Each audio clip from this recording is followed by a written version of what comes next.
Bases dropped on another round of Soccer's Morning Show. Soccer down here. John here, you there. Thanks for hanging out with us on a Wall Pass Wednesday. Here's the traffic. At least I think it's the traffic. Hopefully Dylan Butler can join us as he traditionally does, unless the summer camp duties or schooling duties or things get in the way. So hopefully Dylan can join us to start hour number 2. Dylan, and then it's Bart Keeler for Bart's traditional visit at 10:30, where it is. I want to get into the comments of Lindsey Horan, and I want to get Bart's comments on that. And anything left over from Women's World Cup, maybe a little prim and proper, or anything from reffing down here that you guys might have on your mind from the last week or so. So that's the traffic. Hour number 1's the Wall Pass Wednesday. Whatever's on your mind. Well, who am I kidding? The entire show on a Wednesday is whatever's on your mind, and we'll roll through it. And had some really good stuff from you guys late in the show yesterday that I wanted to carry over today as a part of Wall Pass Wednesday and all of those other things. So that's the traffic today. Thursday, Nico Moreno will be joining us at 10:30. Prim and Proper will be popping up on the network on Thursday afternoon. I'll be doing the Friday show from a hotel room in Middle Georgia because of sponsor commitments with GPB doing stuff at the Houston County Perry game. So it'll be an unfamiliar background on Friday as we start at 9:05, I think, because the Twos have an off weekend. So it'll be 9:05 start, 9:30 our friends from Beyond Goals, and 10 o'clock will be Weekend Whip Around patent pending trademark coming sooner, hopefully, rather than later. Morning, Abby. Abby here right on at the start. Happy hump day. Absolutely true. Bit of news to start things off, and it's from a housekeeping perspective. We're back at Reverb of the Hard Rock, 1 o'clock on Saturday afternoon to get your tailgating started. Your tailgating extravaganza starts. 1 o'clock from 1 to 2. It'll be SDH at Reverb, breaking down everything, getting you ready for Atlanta and Nashville in front of a full house. Looking forward to that. And so, once again, that hour, start your day. Then you can go down the hill. You can go hang out with the tailgate and all of your tailgate crew. So start your day with some lunch with us. Go down the hill after that. Go hang out in the parking lot.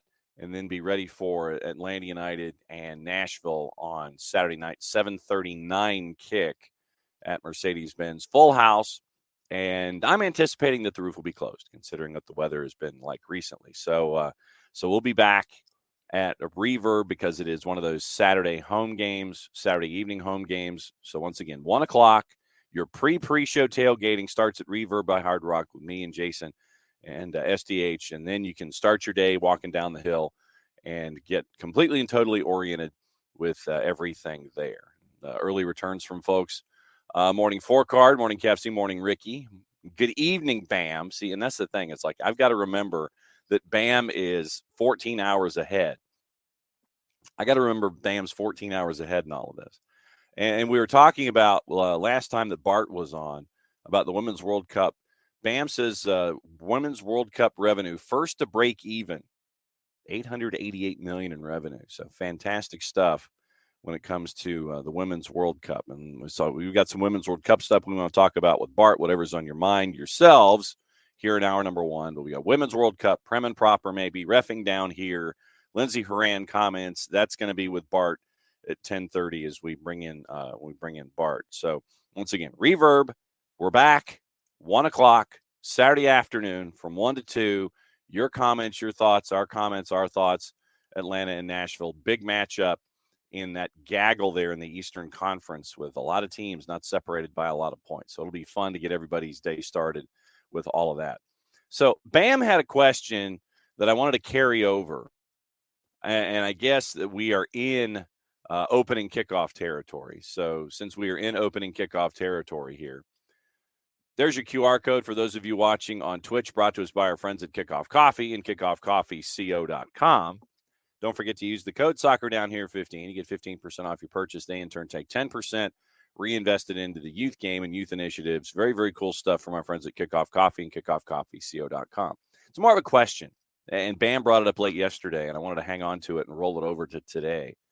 We were talking about player longevity and sticking in one place and how it was the same in Major League Baseball and how some of us here, it's the idea of soccer being a more transitive sport when it comes to rosters and hanging on to players and things like that, where a couple of years, if you are a team that is a grande that is interacting on the world stage, that you might have players only for a couple of years, sell on, reinvest, bring more players in, have players that are already on your payroll from coming through the academies. They're the ones that have been there since your U12 days.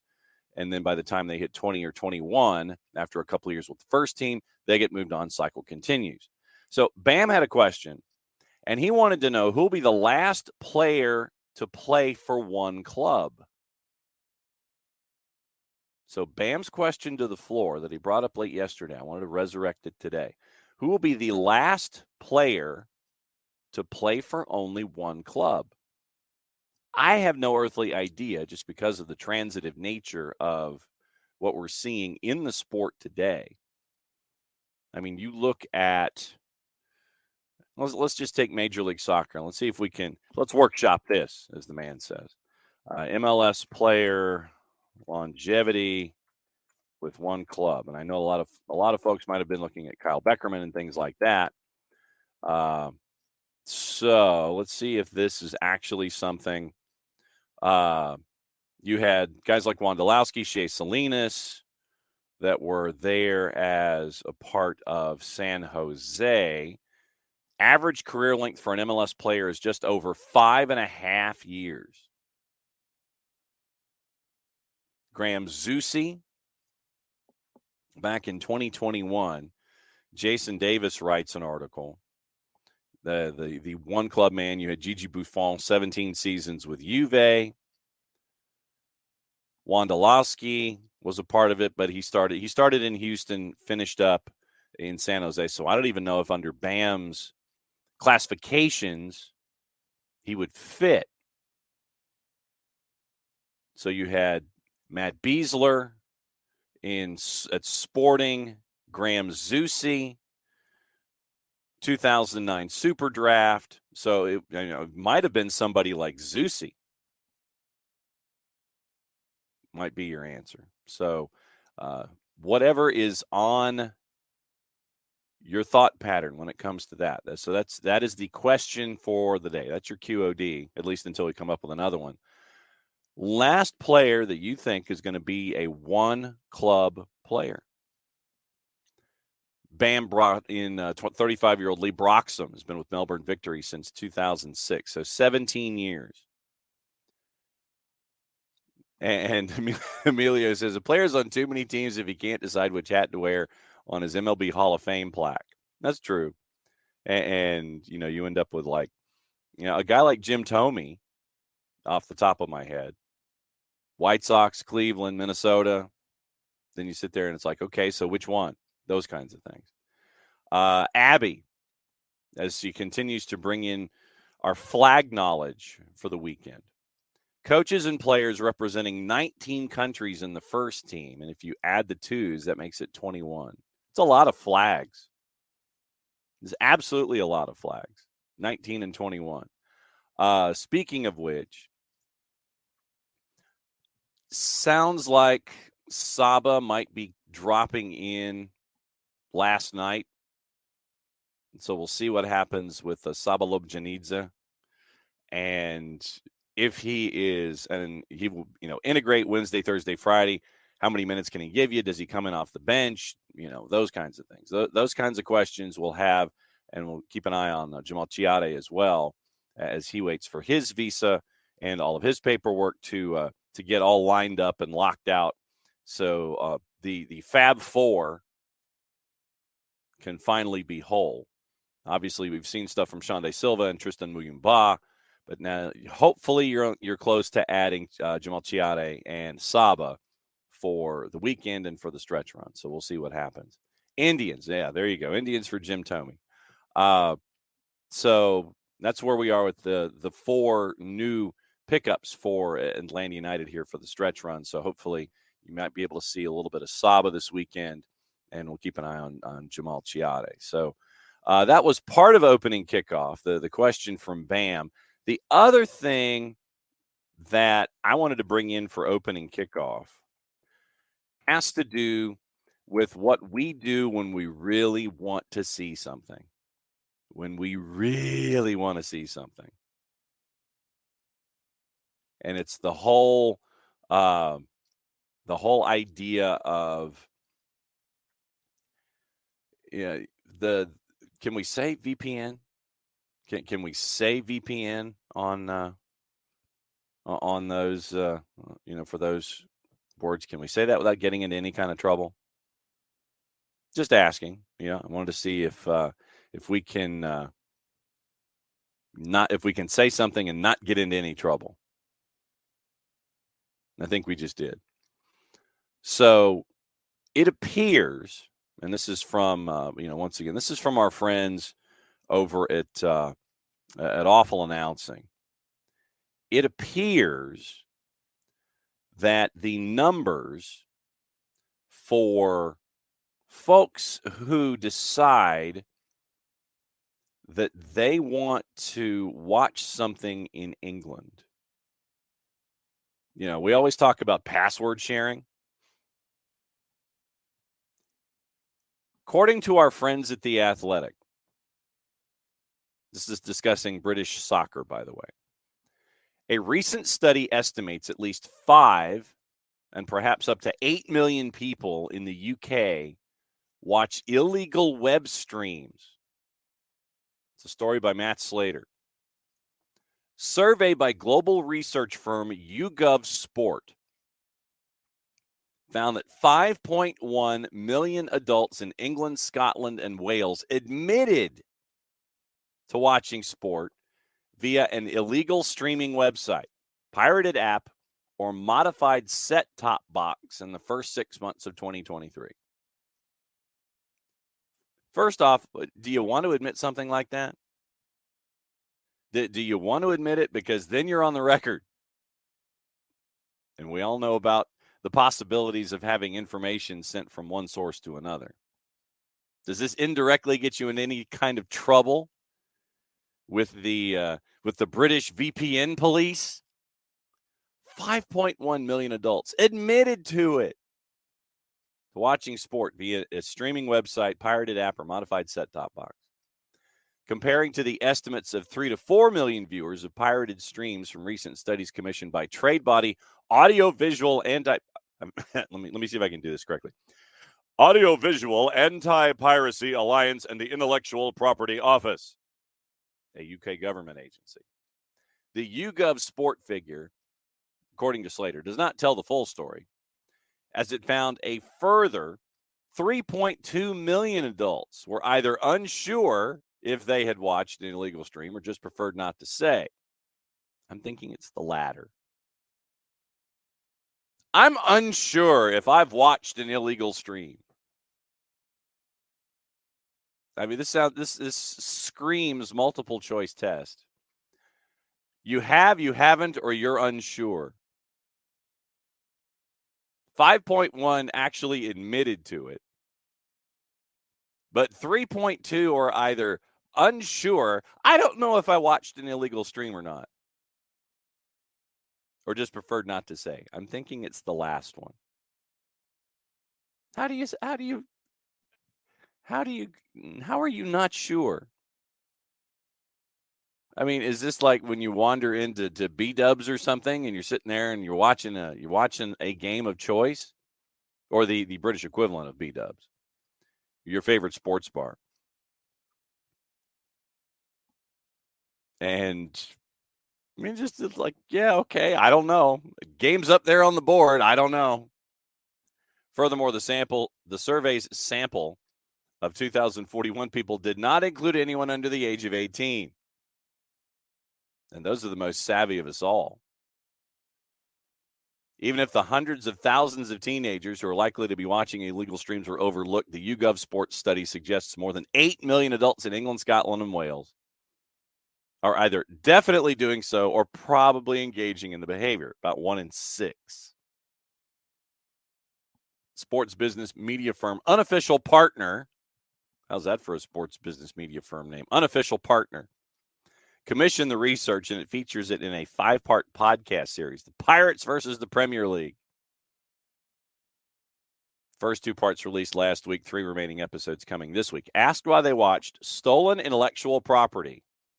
The survey's respondents cited 2 main reasons: the high cost of doing it legally, and the fact that only half the games played are available to watch in the UK thanks to the Saturday 3 p.m. blackout rule, which is arcane, archaic, and past its expiration date, frankly. The Saturday 3 p.m. blackout rule. So imagine, for those of us that watch the Premier League, we're dialing things up here in the States, and the contract that Peacock / Comcast / NBC has gives you everything. Peacock gives you 175 games. At least that's what they promote. Plus all of the other programming. Frankly, I watch Goal Rush. On the 10 o'clock games on a Saturday morning, I'm watching Goal Rush. But the 3 p.m. blackout rule, picture, if you will, the inability for a U.S. audience to watch those 10 o'clock in the morning games on a Saturday morning. That's what this old blackout rule is in England. 3 p.m. blackout rule, you can't watch the 10 o'clocks. Media rights to live Premier League games shared between Amazon Prime, Sky, and TNT, which used to be BT Sport. Subscriptions to all 3 would cost fans more than $89 a month, and that would only give them access to 200 of the season's 380 Premier League games, as the rest of the fixtures are reserved for the traditional Saturday afternoon slot. British football has banned the broadcast of games between 2:45 and 5:15. Basically, what is that? -5, 14, 9:45 and 2:15, or 10 what? 5:15, 12:15. 9:45 and 12:15. In order to protect match day attendances, particularly in the lower leagues. I don't think it needs to be protected in the Premier League. Have you seen ticket prices on the secondary market? They're through the roof. I mean, legitimately. And I admit, morning, Rich.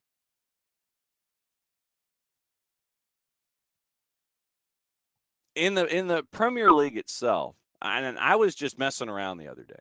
I will openly admit I was messing around the other day. And I just wanted to see what the costs were for Luton Town tickets at Kenilworth Road when they get everything squared away and they actually do get to have home matches there, because they're still renovating the facility to make it TV ready. Press box, camera, wells, those kinds of things. $12 million. And that's why they haven't had a home match yet. To get in the door for a Luton Town, and this is a team that was just promoted, to get in the door for a Luton Town home match at Kenilworth Road, assuming that there will be home matches at Kenilworth Road, the get-in price is over $1,100. And yes, I know you're talking about supply and demand, and I think it's the smallest stadium in the Premier League and those kinds of things. I don't quite think the Premier League, and we'll bring this up with Bart, I don't quite think the Premier League is in a case where you sit there and you need to worry about that blackout at 10 o'clock on Saturday mornings here, 3 o'clock over there. Lower leagues, maybe. Depends on your own supply and demand and your own level of success. But British football has banned that broadcast window. It seems very, very arcane, archaic, and old.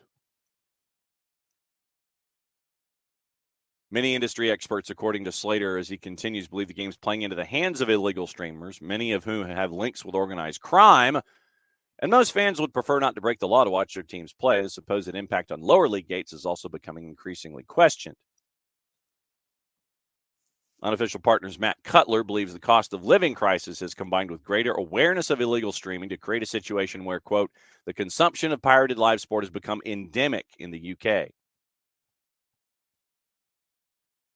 Unless it changes soon, it has the potential to have a seismic deflationary impact on the revenue sport generates from broadcast rights sales.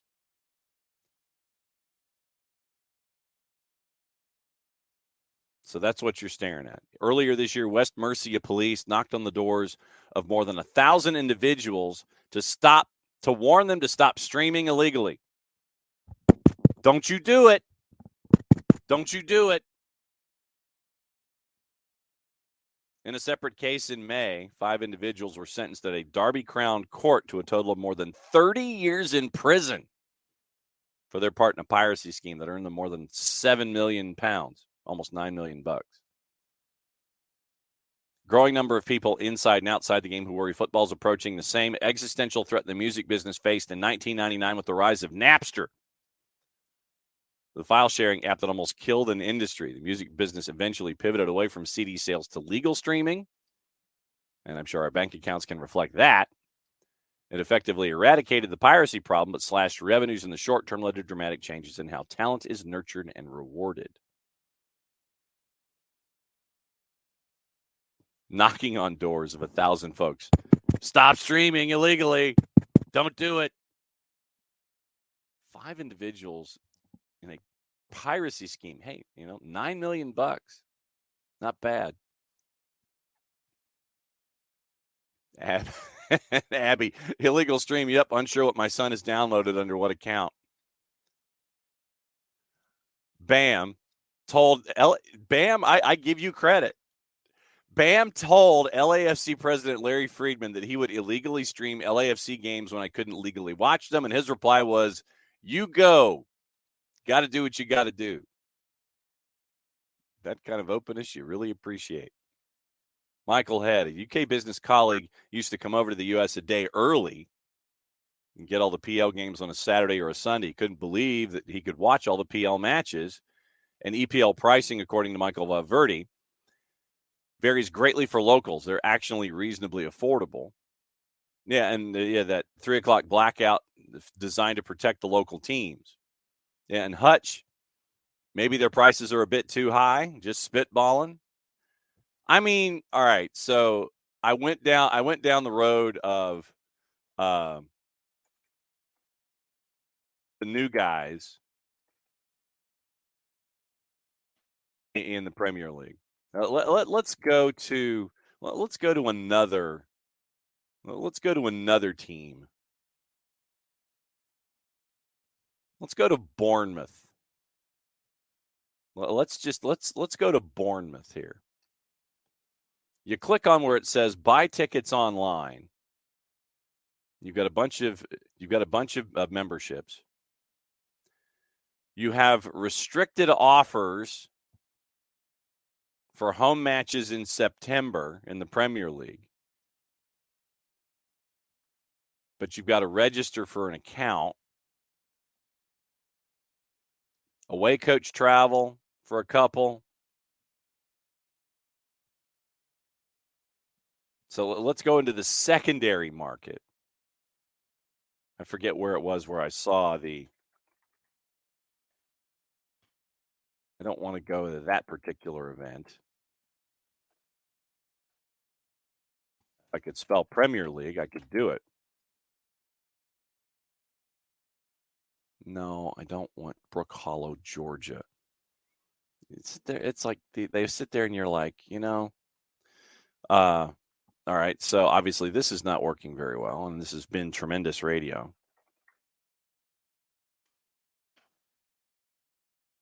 But Premier League tickets, StubHub.ie. Let's go to the Irish StubHub site. Okay. So just as an idea, Friday Night Football at Stamford Bridge this weekend. It's not bad. You can get in for $85. 7 tickets are left for Bournemouth hosting Spurs. Get-in price of $922. Manchester United, Nottingham Forest. More than 200 tickets are left from $64. Same for Everton and Wolves. Sorry, Tom. Arsenal get-in prices are at $141. Brentford get-in prices are $81. Brighton get-in prices are at $90. Sheffield United against Manchester City get-in prices are $127. Burnley, $54 to get in the door. Newcastle at $184. And so then there's no tickets left for Luton Town and West Ham for Friday, September 1st. I'm guessing that everything will be okay. So for the most part, it looks like, as of right now, get-in prices aren't that bad. If you go to like StubHub or something, God knows what the fees are. But there are those venues where you sit there and you go, bruh, I ain't paying that. Abby, definitely. Metro Atlanta weather code orange issued. Blazing hot temps. Forecast air quality alert Wednesday. Weather officials deeming airs unhealthy for people in sensitive groups. Rich says he knows some Union fans who illegally stream due to Apple. Do what you have to do. If he remembers correctly, some Premier League teams do game-by-game selling schemes. Game versus Brighton's one price. Game versus Arsenal is a whole another price. Kevsey, sorry, Thomas, the new Alex, isn't it? Yeah, it may very well be.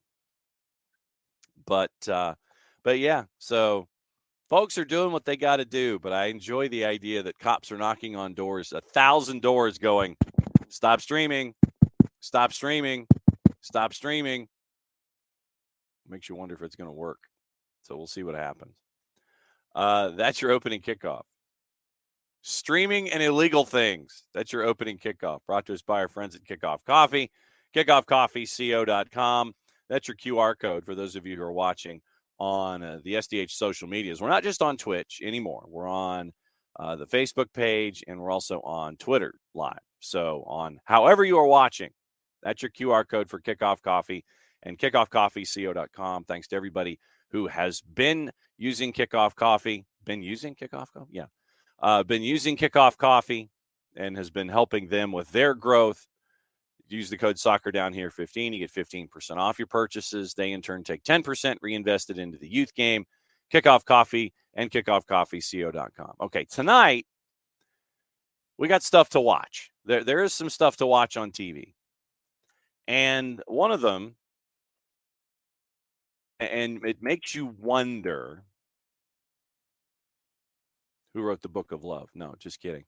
Tonight, here's your rundown. Bien and Espanol have Copa Sudamericana and Copa Libertadores. It was crazy last night. Should be crazy again tonight. Botafogo and our friends at Defensa y Justicia are on BN Sports at 6 o'clock, as well as Bien and Espanol. Boca Juniors and Racing Club at 8:30 in Libertadores. FS2 has the Central American Cup, Real España and Dirianjan at 10.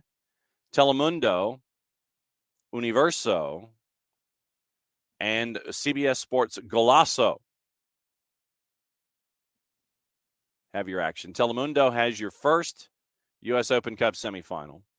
Universo has your second U.S. Open Cup semifinal, Houston and RSL. Golazo has them both. FC Cincinnati, Inter Miami, Houston Dynamo, Real Salt Lake. We also have UEFA Champions League playoffs, Europa Conference League playoffs, Hibs and Aston Villa, where apparently players are being compared to Zidane in homecomings. We'll get into that. Hibs and Aston Villa at 12:45. Molde and Galatasaray is at 3. BN Sports Connect, Copa Libertadores at 8:30. Deportivo Pereira and Palmeiras. You have a makeup game tonight. LAFC in Colorado. That's on Season Pass at 10:30. Getting back into Liga MX tonight. America Necaxa is at 9 on 2 ESPN Plus, you've got a big, busy midweek, if I could get my upper plate to work, in USL Championship. Hartford, Pittsburgh, Tulsa, Birmingham at 8, Memphis, Indy at 8, New Mexico and Oakland at 9, USL League One, South Georgia, Tormenta. They have a match tonight at 7:30. It's the makeup game against Northern Colorado. Northern Colorado has a midweek weekend, so they go from here, and then they stay, and they've got a match this weekend. You can catch all the information with USL Championship, USL League One on the specialty programs that we do, the episodics, every week here at SDH. Greenville and Chattanooga in a rivalry also at 7:30. Some college soccer is on the plus. Fox Soccer Plus has the Central American Cup, Caribbean Club Championship. Paramount Plus has UEFA Champions League playoffs, 3 matches at 3 o'clock, plus Open Cup. Peacock has Open Cup as well. So tonight, there's going to be a way to find it with all of the different ways to look for Open Cup. Peacock has the semis. Golazo has the semis. Telemundo and Universo have the semis. And I know that we're all going to be drawn to that match at 7 o'clock.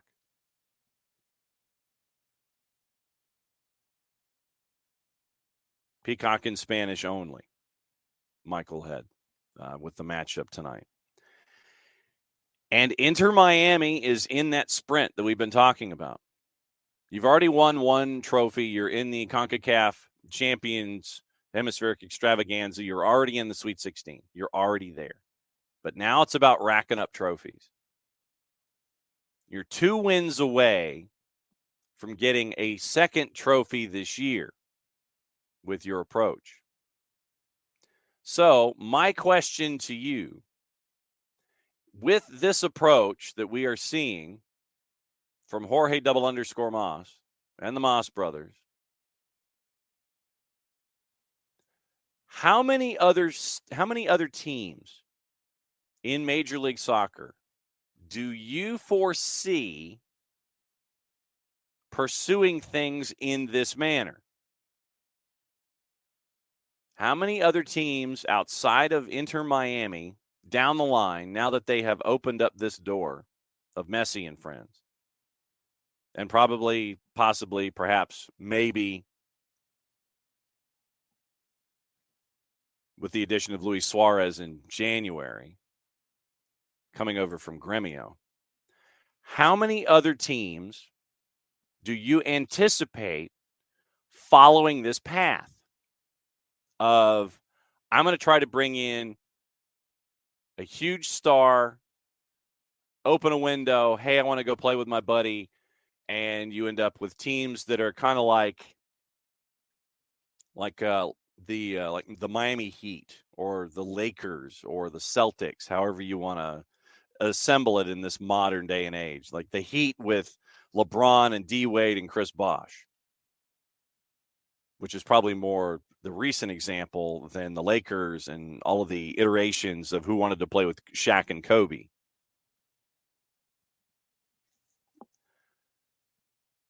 Michael Head with all of the upcoming matches. When does the 36-year-old start load managing? Probably. Well, I mean, we always like to go and reference the schedule and see what's going on. So if you, and after tonight, you might have one of your answers, because you go from Cincinnati to Red Bull Arena. If they win this one, and Messi is a beast anyway, I think you may see an interesting squad this weekend against Red Bull. Then you turn around 4 days later, you host Nashville down at Drive Pink. Then 5 days later, you go to L.A. Then you have some time off, then you come back home and you go up against Kansas City before you come here and take on Atlanta on September 16. But remember, to finish up the month of September, you could have 5 matches in 15 days, including the U.S. Open Cup Championship if you win tonight. Atlanta on the 16th, at home to Toronto. You might rest some folks there. Orlando at Exploria on the 24th. the U.S. Open Cup title game on the 27th. Then you might rest some folks when NYC comes to town to play Drive Pink on the 30th of September. But to Michael Head's immediate question, wouldn't surprise me if they won tonight if you saw something different at Red Bulls. Because then you've got Nashville coming to town, and that's one that you need. Tata may be pragmatic in the match against Red Bulls on the weekend, just because out of necessity, with all of this schedule compression that we talk about, and we have been talking about. But as things have continued to evolve, you play tonight,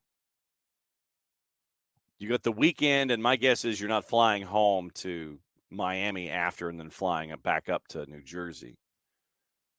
But my guess is you win tonight against Cincinnati, then you probably have a different looking lineup against the Red Bulls on the weekend. Because then, once again, week from tonight, you've got Nashville going to Drive Pink.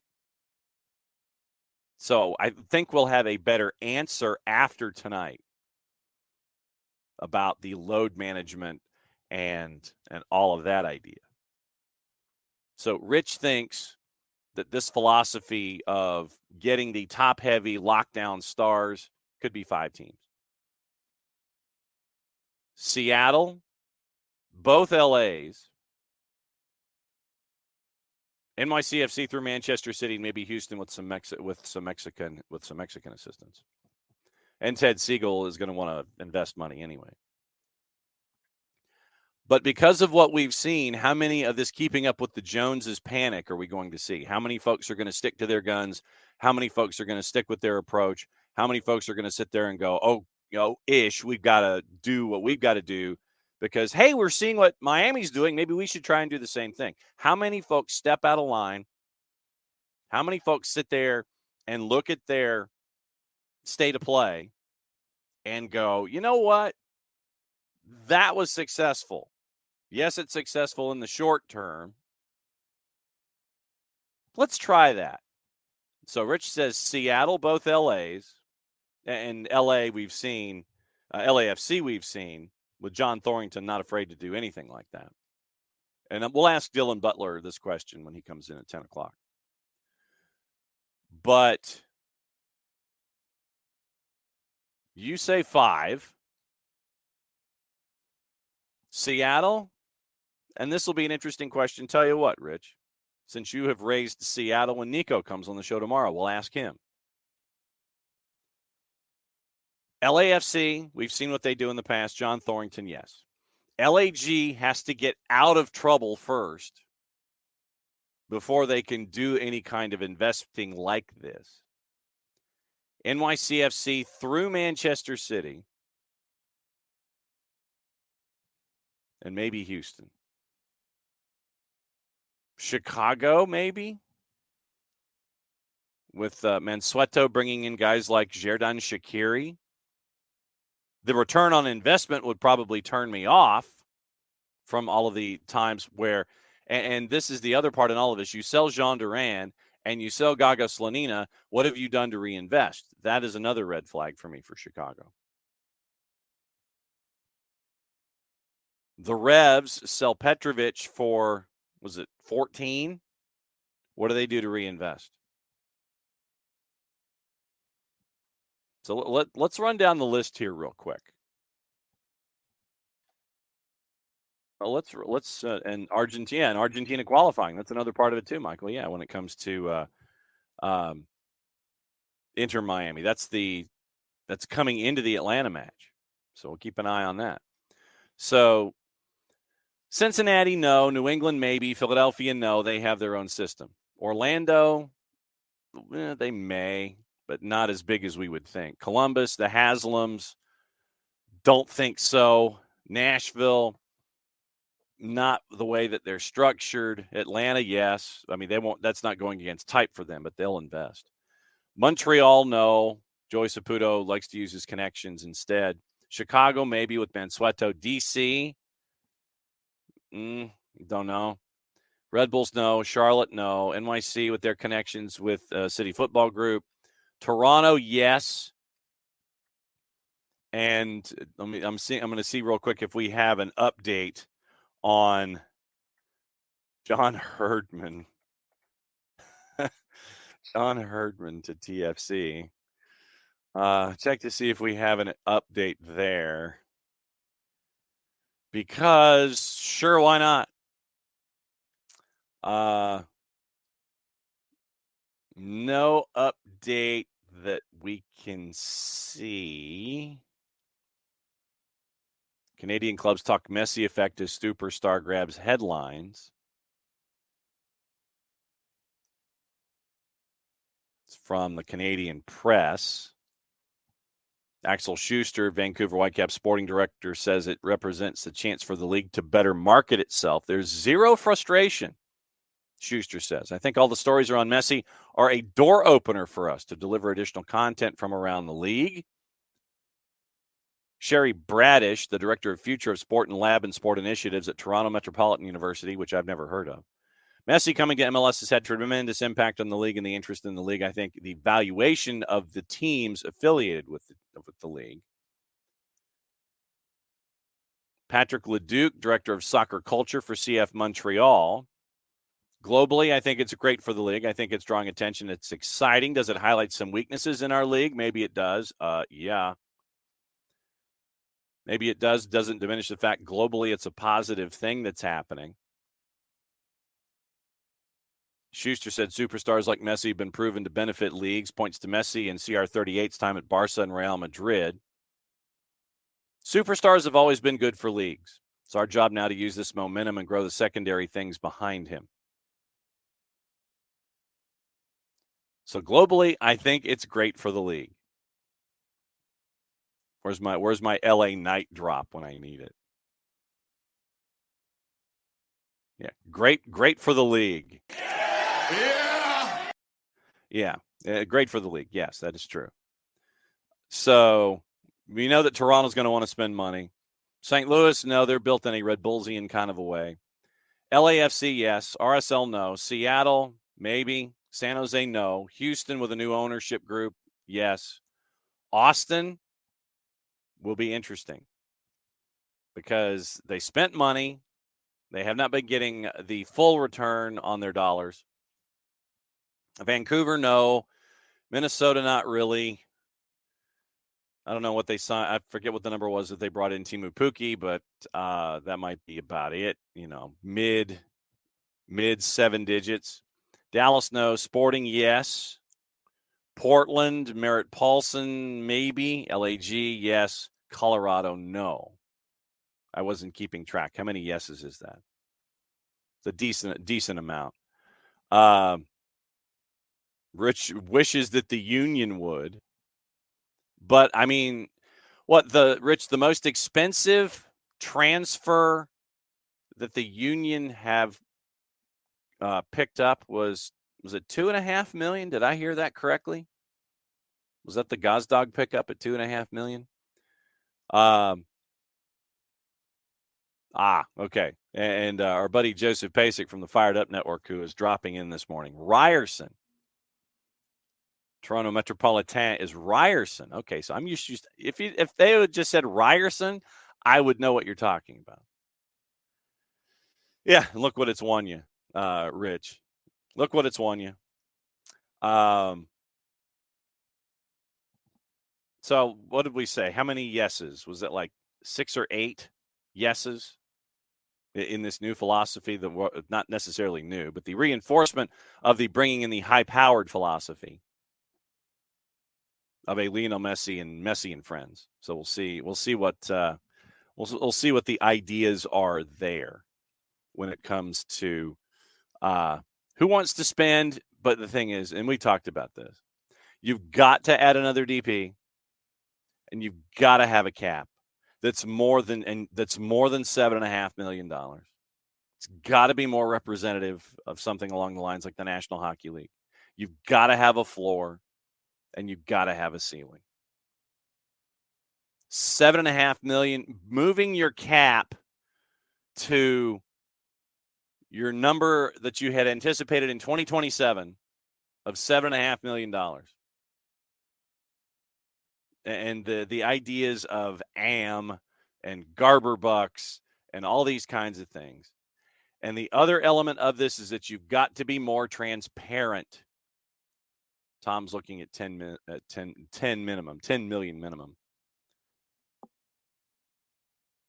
The league is escalating its presence, and you have some rules that you need to change sooner rather than later to continue this escalation. I'm not saying do it to where you're completely and totally out of control, but you've got to do some things to continue to bring in talent, to hang on to talent.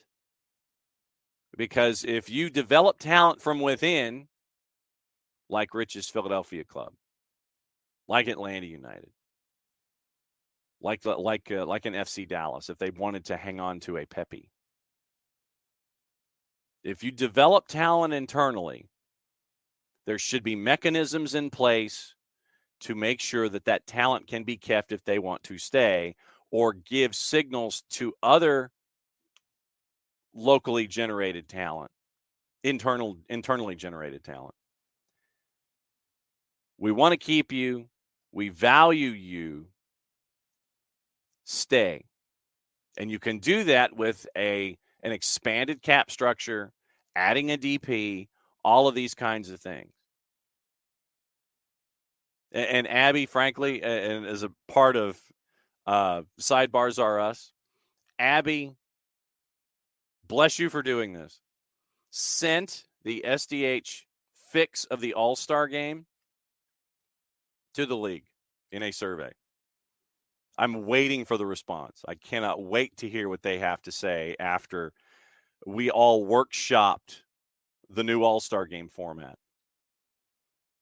Made it fun, made it interesting, but it's all a part of the growth of the league. And to hang on to this comet or to try to grab these drops of rain through an open hand, you've got to do things to advance it. And advancing your cap to a 2027 number should already tell you something about where the league is going and who wants to invest and to the levels that they want to invest. If Miami feels that their short-term success leading into their new stadium, which is yet to break any ground, because you have to rehabilitate the golf course first. You've got to fix all that land before you can even do anything outside of Melreese. You've got to fix Melreese. But anything like that, any kind of adjustments that you would need to make in the league,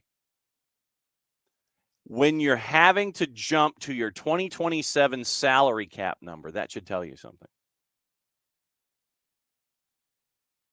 It's like, yeah, there are going to be incremental increases, 24, 25, But when you have to escalate it to your 2027 number 4 years ahead of time because of the desires of owners, that should tell you something. That should tell you plenty.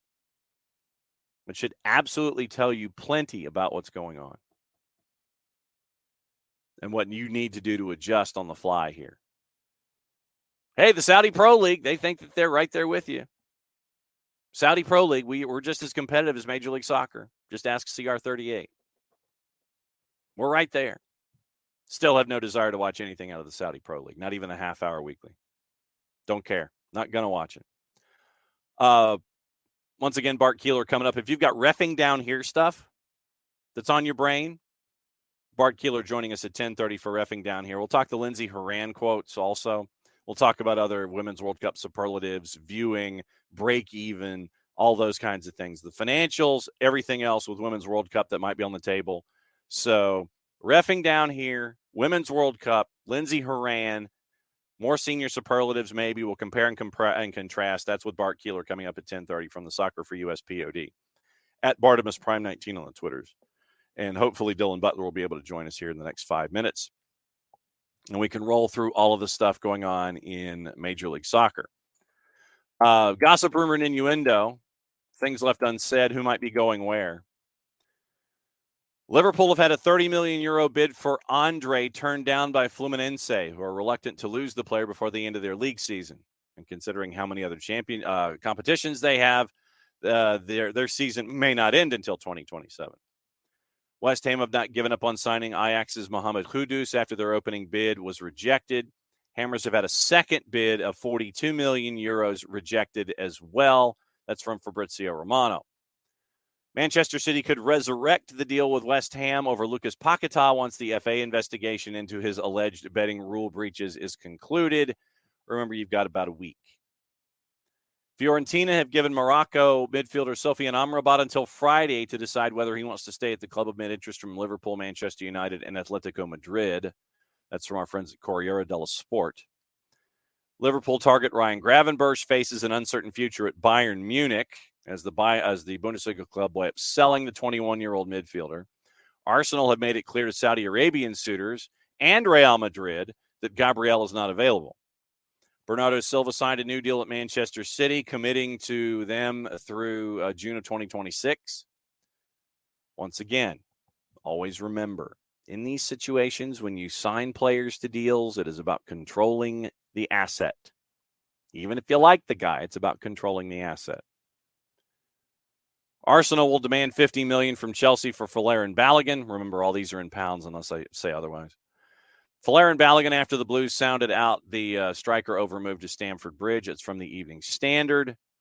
$50 million has been the number that Arsenal has stuck with ever since the beginning. They haven't moved on that one way or the other. They haven't gone up to 50. They haven't come down to 50. 50 has been the number, and the number has been 50. Roma general manager Linus Suluku has flown to London, fueling speculation of talks with Chelsea over Romelu Lukaku. Lukaku is currently training with Chelsea's U21s and hasn't even spoken to Mauricio Pochettino, with the club refusing to let him leave on loan again. Everton have ruled themselves out of a move for Callum Hudson-Odoi, but they remain in talks with Southampton over Che Adams. I think Everton was looking to spend 12, and Southampton was like, really? We'll see what happens there. News for Knicks. Leicester's Kelechi Iheanacho has emerged as a top target for Premier League side Crystal Palace. Also open to letting Zambia striker Patson Daka leave the club before the transfer window shuts. Leeds have agreed on personal terms with Glenn Kamara. Talks will continue with Rangers over a fee for the midfielder. Manchester United weighing up a move for Fenerbahce keeper Altay Bayindir, with the 25-year-old having a release clause of only £4.2 million. That's from the four-letter paper. Take the information at your own peril. Bayindir has undergone pre-medical checks in Greece on an existing back problem, the results of which will determine whether United take the deal any further. Manchester United and Chelsea have both entered the race to sign 16-year-old Croat striker Dino Klapija from Kustosia. Dino Klapija from Kustosia. Four-letter paper. Take the information at your own peril. Several Premier League clubs are monitoring Spain forward Ansu Fati's situation at Barcelona as the club prepares for talks with his agent, Jorge Mendes. Those talks will go for a while.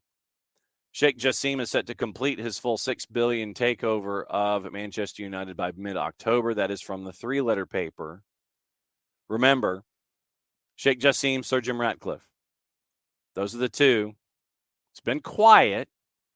The Ratcliffe bid was for most of it, still giving the Glazers a piece of the say-so. And you know, I think it was 70-30, I think was where it was. Sheikh Jassim is like, nope, want the whole thing. So according to the three-letter paper, full £6 billion takeover, ready to be completed by mid-October. Al Ahly have cooled negotiations with PSG over signing Marco Verratti, but Galatasaray have emerged as a contender for the Italy midfielder. And that's from our friends at L'Equipe. So we'll keep an eye on that. When it comes to the takeover, we mentioned this with Manchester United. This is from Kaveh Solakal over at Sky. Sources close to the Qatari bid believe the process has stalled amid concerns the Glazer family are not sure they want to sell. So was this a big, gigantic tease by the Glazer family? Sheikh Jassim has made 5 bids to buy United. Final bid was 11 weeks ago, debt-free, 100%, June 7. Sir Jim Ratcliffe's bid was 69%. Nice. Glazer family in a phased takeover. It's 10 o'clock on a Wednesday. Normal crowd shuffles in, which means Dylan Butler is here. How are you, my friend? Were you making the Billy Joel reference because I'm living on Long Island? Was that the? No, actually, no. It was just something that popped into my head. It was literally usual crowd shuffles in, and so there we go. Oh, by the way, here's Dylan. Appreciate it. Absolutely unrelated. Billy Joel and Dylan Butler. Saw him a few times. Great show. Okay. I have last time. Actually, I did not see him because the girl I was dating at the time, half a life ago, went to go see him on the Nylon Curtain tour. And I said, just give me a T-shirt. And so I've got a T-shirt in the stack someplace of Billy Joel's Nylon Curtain, like a legit Nylon Curtain T-shirt. So that's buried in the stacks. Last time we talked, we were leading into Leagues Cup, the Leagues Cup 3 and 4, and the Leagues Cup 1 and 2 matchups. Yes, and I was asking folks across the board. I said, okay, when it came to Leagues Cup, has your opinion of Leagues Cup been consistent throughout? Have you hated it the whole time? Have you liked it the whole time? Have you gone from like to hate? Have you gone from hate to like? How have you been when it comes to Leagues Cup in this entire thing? Have you been like to like the entire time? Yeah, I mean, mentioned it last week. I think I was certainly up for the Liga MX MLS matchups, which is what this is built for, right? The Liga MX, few matches, not as much. Certainly not as much for the MLS matches because there's just so many competitions. You could see two MLS teams play against each other to get excited about, right? We've got regular season, US Open Cup, Champions League, Leagues Cup. I'd imagine if you're like a newcomer, like this has got to be a weird time for someone maybe just coming in, like, you know what? I have Apple TV. I want to follow this league. What's going on? And all of a sudden you're like smacked in the face with like four different competitions. Like it's got to be a weird time. So it made sense since you said it was a weird time. It made perfect sense that the tournament would end with its championship game the way that it did. And I mean, you had a 6:00 start in Chester with Philadelphia and Monterrey. And then you end up with this match at Geodis that went off the rails completely and totally. And you're like, why the hell not? And just, it got to the point where when we were talking about it in our production chat, especially when we got into the shootout, I was just like, blanket, go. And this was like 7th or 8th frame. I'm like, blanket, go to keeper on keeper. And dude, same thing. I was on that night on the MLS Slack channel. And we said the only thing that could end this is goalie wars. Let's go. Said the same exact thing. And that's what we got. And it's just, it made perfect sense that this tournament that would have a 19 goal penalty situation in a match in Vancouver in the group stage would end on something just as insane. And Drake Callender, by the way. Yeah. Drake Callender playing out of his mind, both as a shooter and as a keeper. I'm glad that he got his tips of the hat with what he was able to do between the sticks for Inter Messi CF and Messi. And also we learned that center backs can really take PKs. Like there was, like, you wouldn't think that necessarily, but the center back, I mean, you expect it, I think, from an outside back, right? They're more on the ball, but the center backs, man, they were just hitting ridiculous PKs. I know. And when Callender stepped up to take his PK and he just sent that rocket past Panico, I'm like, damn, man. Yeah. No messing around. And it gets to Panico, and then obviously Callender with the save once again. And we were getting into the discussion tonight about Open Cup. Yeah. And you're 2 wins away from a second trophy in a year. By the way, did you see the engraving allegedly on the Leagues Cup trophy? Yeah, I know. It looks like something out of a shop class. Yes. Well, maybe they spent so much money was allotted to the winners that they had to cheapen out somewhere maybe. I just had this vision of a dude with a blowtorch, like in the old movies where you take Putting that thing down. the big mask down, you sit there and it's like your Rangers mug this morning. Okay. Yeah. Yankees are not doing so well, so we're gonna flip lines to the hockey season. Yes, the Yankees are currently ish. They're quite the ish statement. But yeah, it looked like you spend this money on this trophy, and then you get a kid from shop class to sit there and engrave it with the oxyacetylene torch on the outside. We were discussing Inter Messi and Messi and friends and chasing after a second championship and schedule compression and all these things. The question that I posed to the floor in hour number one: how many teams do you imagine, or how many owners more specifically, how many owners will you imagine are sitting there in their suite or in their office or in their rather large house like Rupert and Ted Lasso? He's got the big TV room, and he's staring at what is going on at Inter Messi CF, and they're going to change their philosophy or accelerate their philosophy. Hey, man, that's working for him. Yeah, I know it's in the short term. Damn the torpedoes. I want to win stuff now. How many owners do you think are looking at what's going on at Inter Messi CF and going, damn, man, I need to catch up with that? Well, I think there's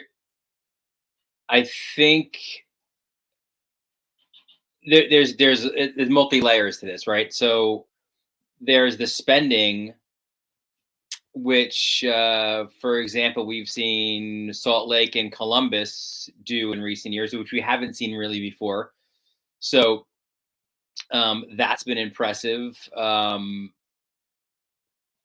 think certain, like a Philly, I don't think is gonna get into that, right? Then I think the question also becomes a destination, right? Like, yes, Miami spent the boatload to get Messi there, but Messi also wanted to go to Miami, right? I'm not sure he would have been like, yes, Cincinnati, let's go. Like, no offense against Cincinnati, but so there's got to be some sort of like a reality there. Like, how many players and really he's in his own stratosphere, but how many players in that stratosphere?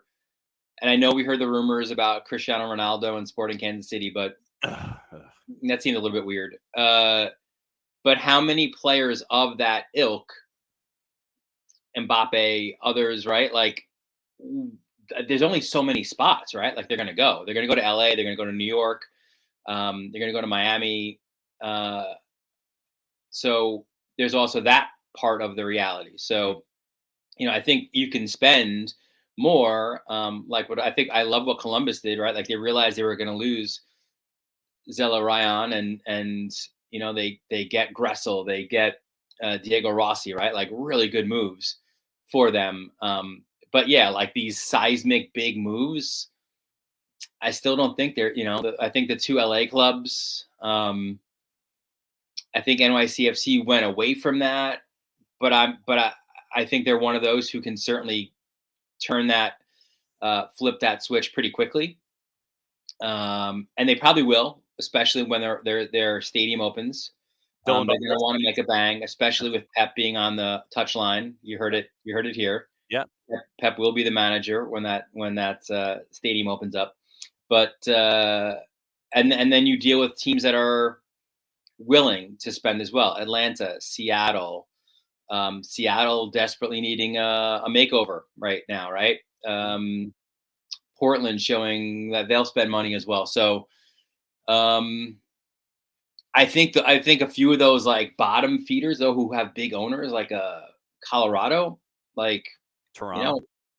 Toronto for sure. Like they've consistently shown that they'll spend money.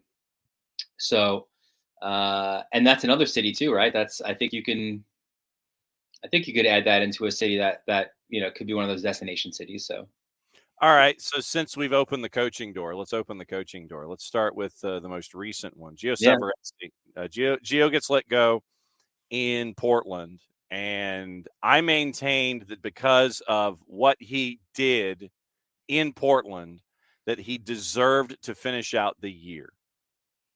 I know. Yeah, I don't know what, it's funny. I would agree with you. I don't know what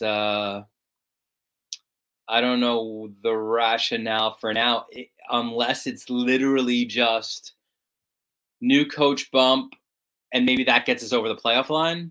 I mean, possibly at this point. They're not, the West is kind of poor right now, and it's You're only 5 points out of a playoff spot. Exactly. Yeah, they're right there, despite all their struggles. So that might be it. But listen, I've known Gio a lifetime here. Shot him a text. When I heard it that night.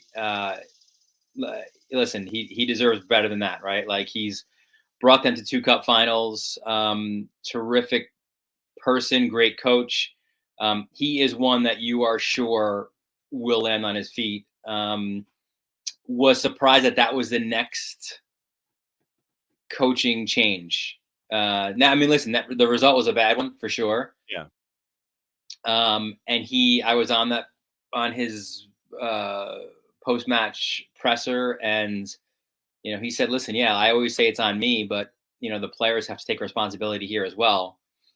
He said he could have changed anybody at halftime. Like, it was obviously horrible the way that they played. He thought there was a little bit of momentum coming out of Leagues Cup, but he said, "Listen, we can't just have guys get up to play Tigres and Monterrey." So it's unfortunate for him, but I do believe that he'll find his footing. There's two jobs that are occupied currently in New York, but not the best footing, I think, for either manager right now in New York. So I think either place, he still has his ties here, his family here. So would not be surprised to see him land at either spot. Well, so then let's take it a franchise at a time. If he was to go over to Harrison, New Jersey, yeah, what a story that would be, right? Yeah, and I'm trying to think of it philosophically, because Red Bulls is Red Bullsian. It is their way. I mean, basically, Gio would be coming in to implement the Red Bulls philosophy as a part of the greater tree of Red Bulls. And I don't think that. I mean, am I stepping out of line out of this lane? Unless there's some massive cultural change. No, I would agree with you. I mean, we've seen it really from Marsh on, right? Like, Petke was different, but since that, with Jesse Marsh coming in and winning 2 supporters shields with it, yes, it's been the Red Bull way. And basically, it would be Gio coming in to institute his version of Red Bull way post Struber, and I don't think it would truly reflect his own philosophical personality, for lack of a better phraseology there. I think it would be an odd mix, and it would almost handcuff him from the imagination that we see from somebody like Gio if he was to go to Harrison. Yeah, I mean, there's a romantic angle of it, the former striker, the former Metro Stars striker, coming back to manage the club, all that kind of fun stuff. But you're right. I mean, unless he's given a little bit, and it's funny because we've seen it a little bit. I think the first manager type that I've heard it from was a Chris Armas after he replaced Jesse Marsh, saying, like, we've got to tweak this as well, right? Because teams are figuring out how to play against energy drink soccer, right? So we've got to implement a few tweaks here and there, maybe be more comfortable on the ball, playing with it a little bit, playing with possession, and maybe that's a part of the strength of a Gio Savarese as well. But Yeah, not saying it's a perfect situation, but from the sort of Hollywood-esque way, yes. It would be interesting to see him go across to the blue side. Um, he doesn't have that connection like a lot of the other managers have to City Football Group. Kind of was surprised not to see a move made after the loss to Minnesota for Yeah. NYCFC. Obviously, it's not going well right now for them.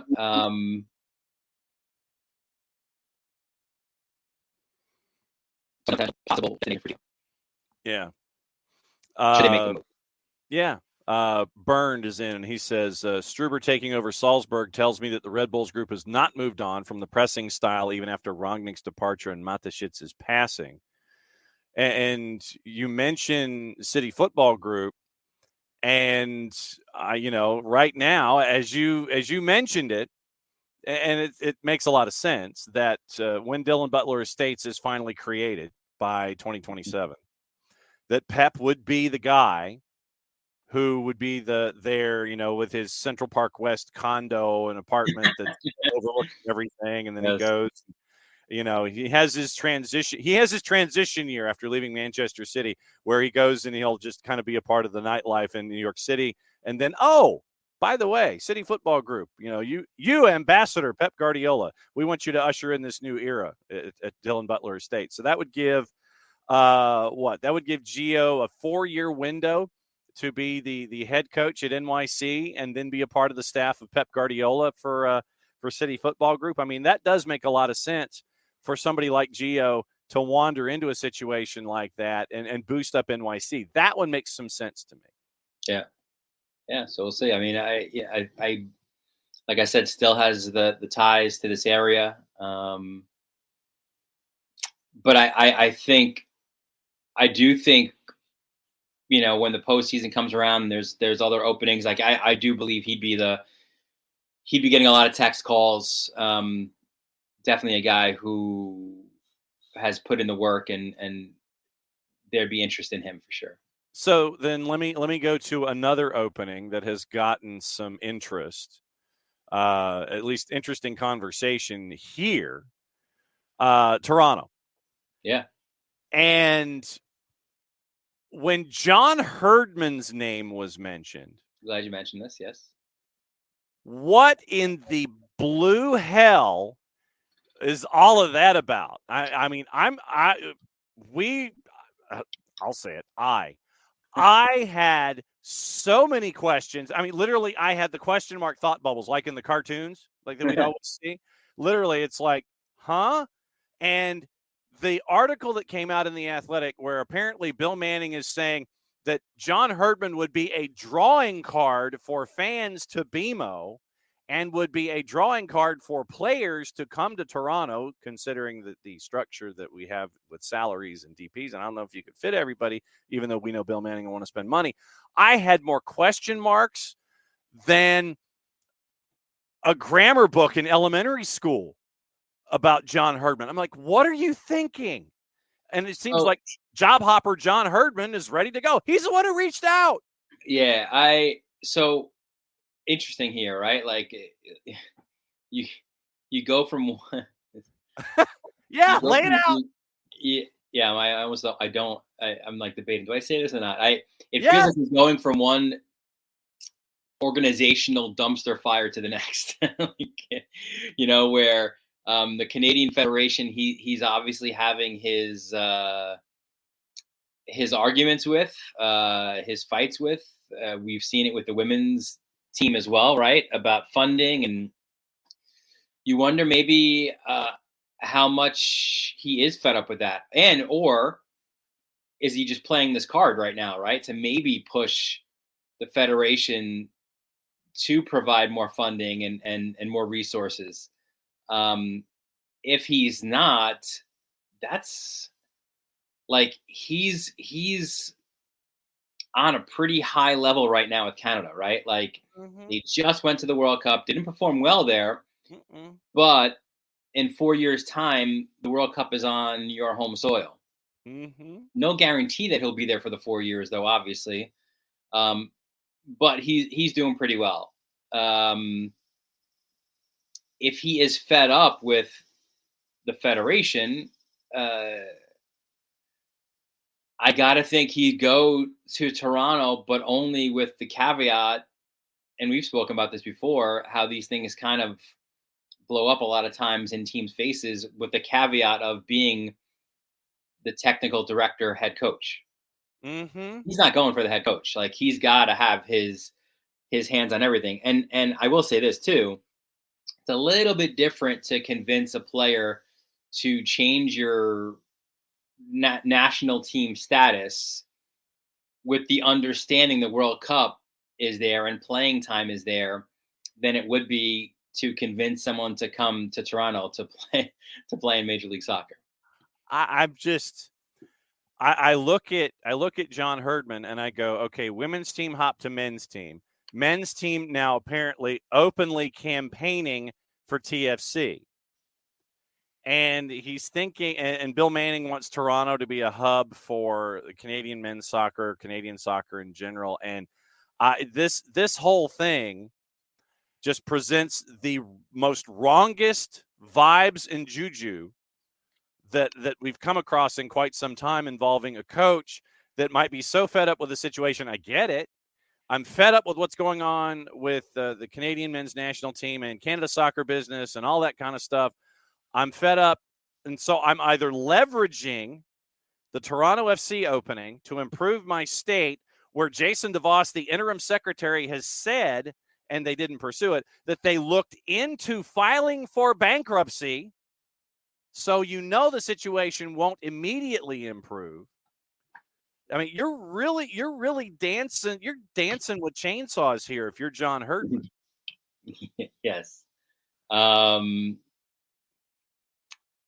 So interesting. I find it's hard. Like, I mean, how much do you balance your frustration over, not bringing in these big names for friendlies and training facilities and all of the like, versus just being like, peace out, see ya, and now trying to figure things out at Toronto. Now, that being said, there is, I almost sound like I'm one of the fan bases singing, right? There's only one Chris Henderson. There's only one Chris Henderson. But that's your template, perhaps, for change. Yeah. The fact that it is, albeit incredibly complicated, it is possible. Yeah. So then, all right. So then there's only one Chris Henderson. Who are those other GMs out there that could fix a situation, knowing full well that I think that Bill Manning is still going to want his fingers in that TFC pie? Who are some of the up and comers that you might know about or could sit there and recommend? If it was Dylan Butler's MLS LinkedIn, is there anybody out there that you could sit there and go, here's an up and comer, here's a number 2, here's somebody who's really good that deserves a look? Is there anybody on your radar for that? No, I mean, I think the people that are in those positions, I think, are solidly entrenched in those positions. Like, I think of around here, I think like a David Lee at NYCFC. He's done a very good job there. He's not going anywhere. I think the one that steps up and you wonder how much time needs to pass. I don't know. Yeah.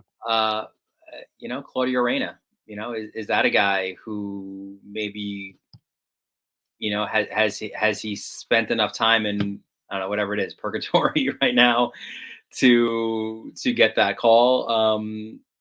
It's in Toronto, right? Like, I don't know. I mean, that's a possibility. The radioactivity that is attached to Claudio Reyna. Do you want that smoke? Would be the question when it comes to Claudio Reyna. This weekend, looking at games before we let you go and do like things that are. What about this Open Cup stuff here tonight? Oh, I've got to go with Messi and friends. I mean, I don't think right now I can go against it because of the role that they're on, ROLL, not ROLE.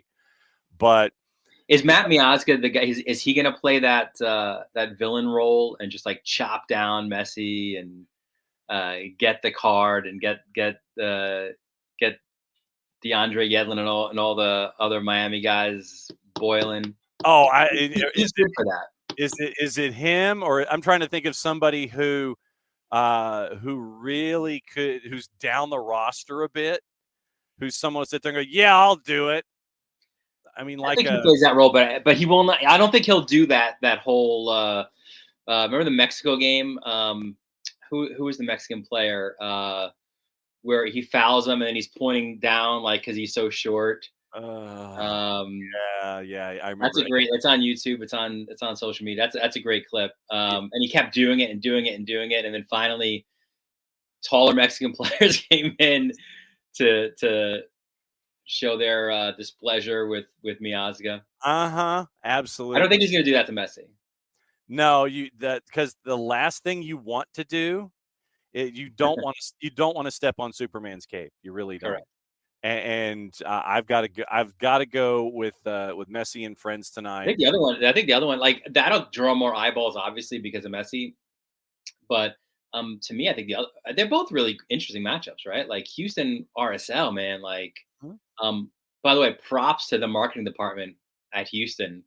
What is it? Hell in the Shell. I love it. Nice. Right. That's a great, especially considering how hot and how much they're sort of embracing that as a rallying cry for their home field and the weather there. And Salt Lake, like I don't know, like what Chicho Arango, baby. Yeah, I mean that's they're that team in the second half or the later portion of the season here that can make a lot of noise too. So I think that's a fun one too. Yeah, and if you are the team in the eastern half of the bracket, you are rooting for Houston because Houston cannot host. Yeah, no more Hell in the Shell. No more Hell in the Shell after tonight. And I'm waiting for all of the – they're out of gas. Yes, exactly. Yes, waiting for all of the Jerry Lawler references for Hell in a Shell. That would be – I think we did just pass that anniversary of Undertaker and Mankind for the actual other Hell in a Cell, not right. But if you're the Eastern team, you are rooting for the Dynamo in this one because they can't host. You also get Chicho Arango away from you when it comes to the final. This weekend, you're looking at quick turns, and you're looking at matchups like DC Philly, Montreal New England is interesting. Orlando and all caps visiting Exploria. What about Messi coming up here? True. Now, but the thing is, and we were talking about this also in the first hour, is okay, so you win tonight. You're playing tonight, you win tonight. Because of upcoming schedule compression that involves national team duty and all of this, and you've got Nashville coming up in a week, how much rotation, especially if you win tonight? Did you hear Tata's explanation of that? I think it was perfect. It was like so perfect Tata. What did he say? He essentially was like, there's a lot of things, but like if you've learned anything about Messi before, like I just unless he comes to me, like he's in the 11, like whatever, like that's you. Oh no, you step in my office. You need a break, we'll give you a break. Mm-hmm. But he says he knows him well enough that he's a machine. Yeah, pretty much. He's a freaking cyborg. Pretty much. What's going on with you with MLSsoccer.com and OSDB? Yeah, we more the same with MLS. We'll be on for match day night 28 on Saturday. That'll be a lot of fun. Actually, Varsity Media, which you can appreciate, Friday night we're hosting the New York CHSFL, the New York Catholic High School Football League, preview show out at Holy Trinity in Hicksville to to bring back the Billy Joel reference. And that'll be a lot of fun. We've got 7 coaches or 7 teams with their coach and 2 players joining us. We'll talk about the league of 21 teams. So that'll be fun. I know that we're a little bit later to the high school football season than you are. But we're only about 2 weeks out, I think. I think this will be the preview, and the next weekend, next Saturday, we have our first games, the 1st of September. So, and OSDB had to pivot last week. It was going to be the Western Conference grades, but that had to be put on hold again for this Leagues Cup stuff with Messi. So this past Monday we had Messi, we had some Women's World Cup, and we'll have the Western Conference grades, I think, Monday. Okay. Question from Shooter McGavin. Ooh. Yes, exactly. Before we go, and Kefsey said Diego Lainez was the individual. Yes, thank you. Shooter wants to know, as our resident New England watcher, if you know anything about the sieve of a keeper they got to replace Petrovic. He says the season is over. Shooter says it's some guy who was playing beer league. Do you know anything about this move? I don't. I didn't check. I didn't check the beer league. Is beer league on Transfer Market, by the way? We've got to do a search and figure that out. But I'm trying to find my Revs notes. I have media assets and transcripts from yesterday too, but I didn't look. So it's like I have Romney and media and stuff like that. I do not have notes on the beer league guy. So that'll be our. But listen, that's part of the problem, I think, with Windows not lining up. And that said, look, they obviously knew there was interest in Petrovic, but from a business standpoint, it's good business for New England, right? Back-to-back keepers, big money, but you had Turner's replacement already, right? Like, you don't have Petrovic's replacement. So that's the issue among seemingly a lot of other issues right now in New England. So. Yes, there's the issue with a lot of ish going on in New England. All right, I think in the football stadium that is Gillette, I think maybe it is time to punt. Yes, let's refresh for January. Very good. All right, my friend, we will catch up with you again next week. All right.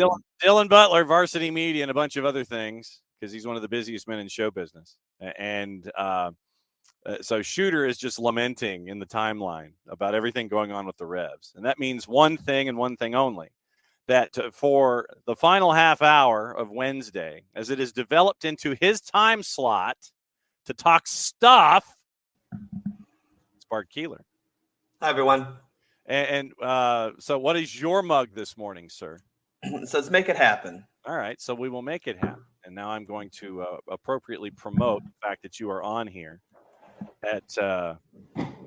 on the show here in hour number 2 for his normal Wednesday, if I can spell Wednesday, time slot. No, that's no D that's in here.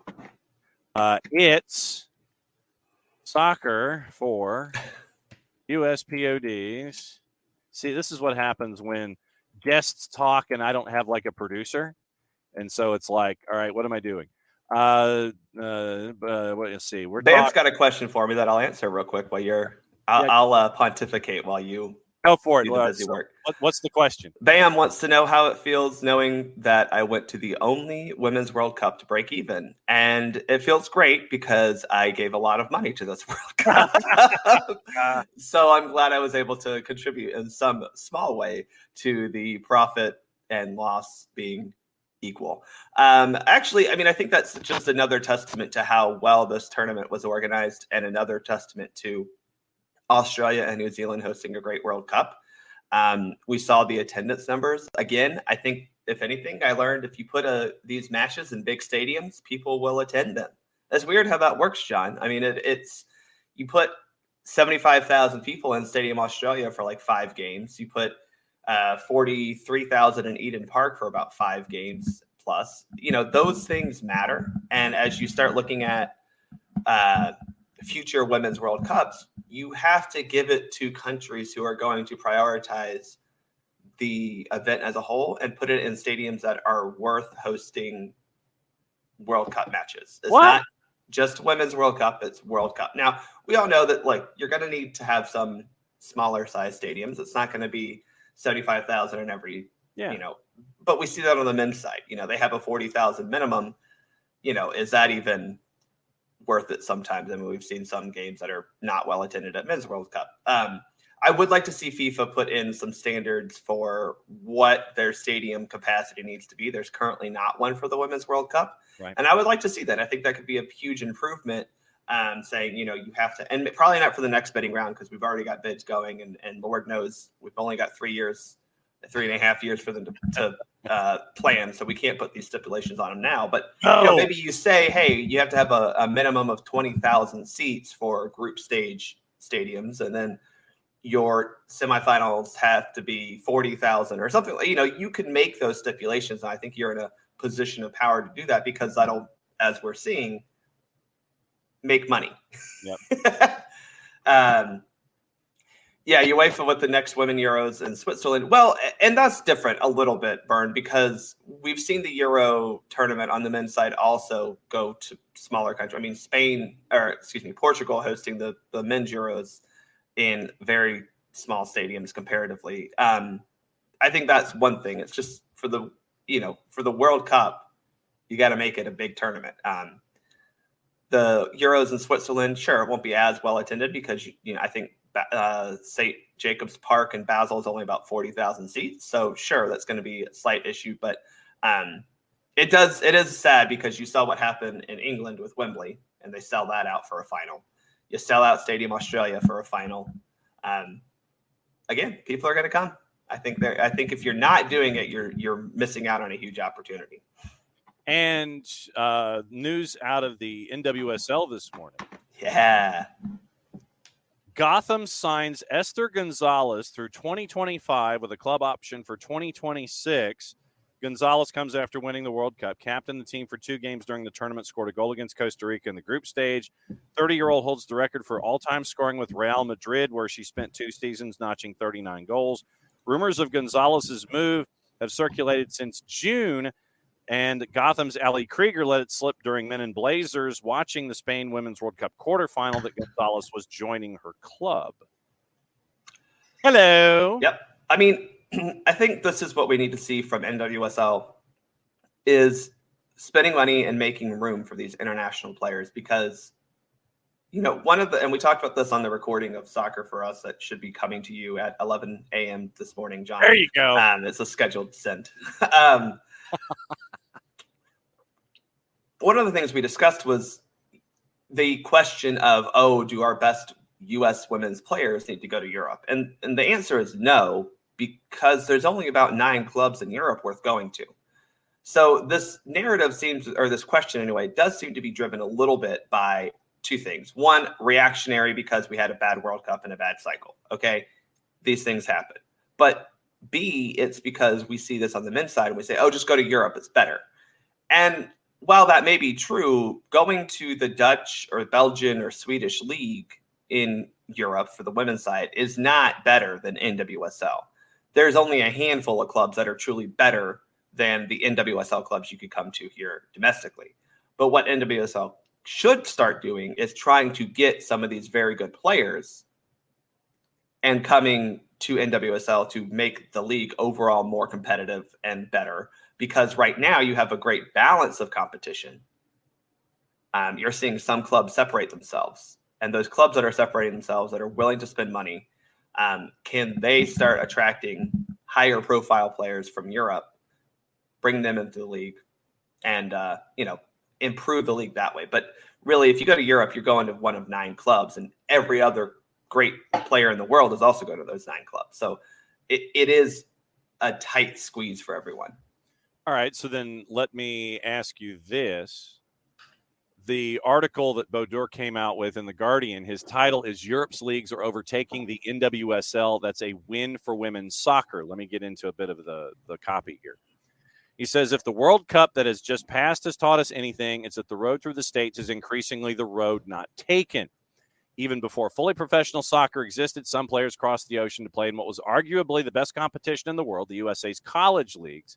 He mentioned Serena Wiegman, Mia Hamm, Christine Lilly, Carla Overbeck, Charmaine Hooper, Christine Sinclair lined up against Emmett, NC State, Kelly Smith, Seton Hall.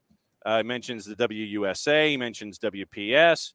He says, but when Spain beat England in the Women's World Cup on final on Sunday, no NWSL players were on either team's roster. Only 3 NWSL players, Sweden's Sophia Jakobsen, Australia's Emily Van Egmond, and Alex Chidiac were in the semifinals. Only 5 NWSL players, the 3 who advanced to the semis, plus June Endo and Hina Sugita, were in the quarters. Australia's team shows the change most vividly. In 2019, more than half the team played in the NWSL and the other was in college at UCLA. It's not as though the NWSL has suddenly and completely dried up. The league would have had much more of a presence in the semis if Brazil and Canada, and of course the USA, had advanced. In the Western Hemisphere, at least, the NWSL is easily the top league. And then he goes into metrics, increasing of the salary cap, celebrity ownerships, etc. But the country that plays host to the most World Cup players is now England. Yeah, I mean, but that sorry, John, but that's not like the worst thing, as he points out, for women's soccer. But also, what have we talked about is because those clubs are investing in the women's game. So when Arsenal, Chelsea, Man City, and Man United are investing in the women's game, they have more money on top of the infrastructure they've already built for the men's side of things to copy and paste that over to the women's, or let the women use that, or whichever way they want to go about it. A lot of them build their own facilities. Mm-hmm.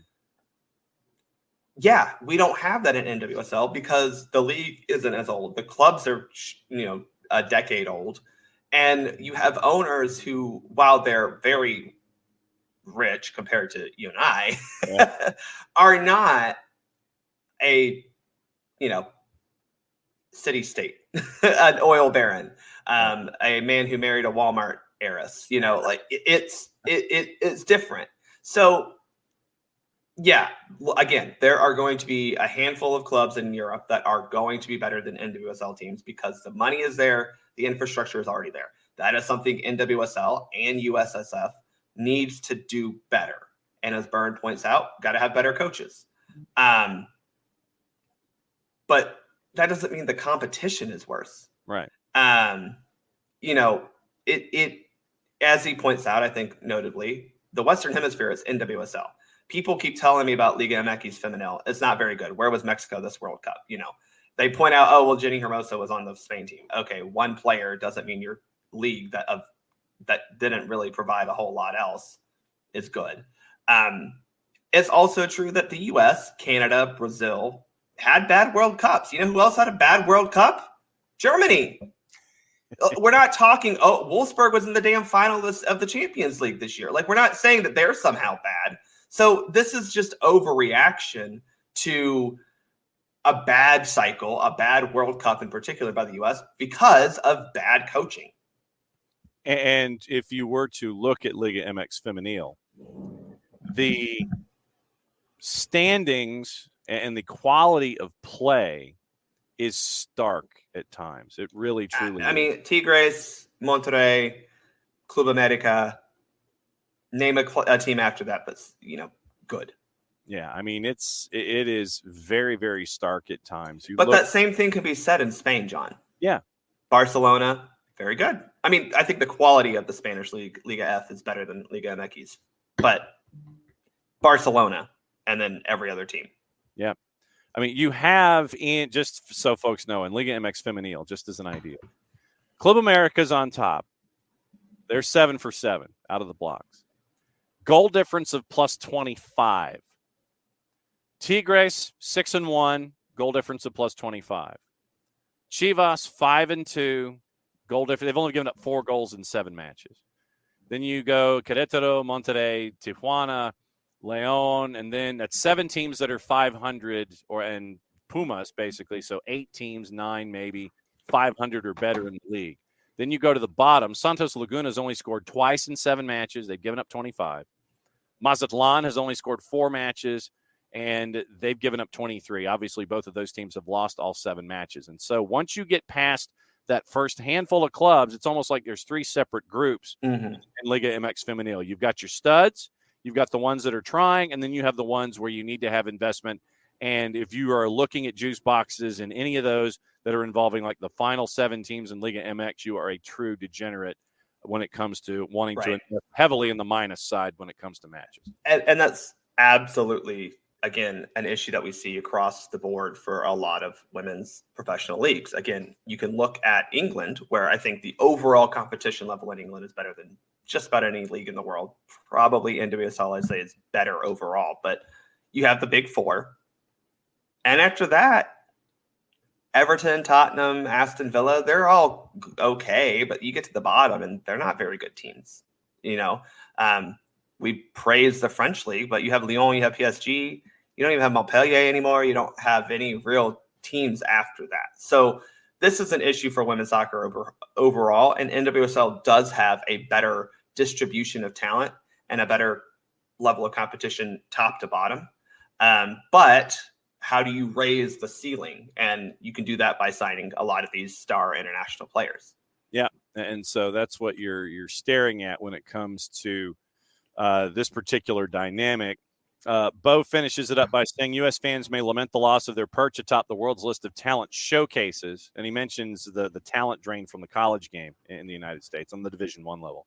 Chances of seeing an international phenom like Lucy Bronze 1 year at North Carolina are fading. Where U.S. leagues once commanded the presence of nearly every U.S. player of significance, Lyon now has the current U.S. captain and the top U.S. player in the Guardian's most recent rankings of the top 100 in the world, in Caterina Macario. Well, she's not there anymore, but okay. Yeah. Another player in the top 100, Mia Fischel, spurned the NWSL to sign with Tigres and has since moved to Chelsea.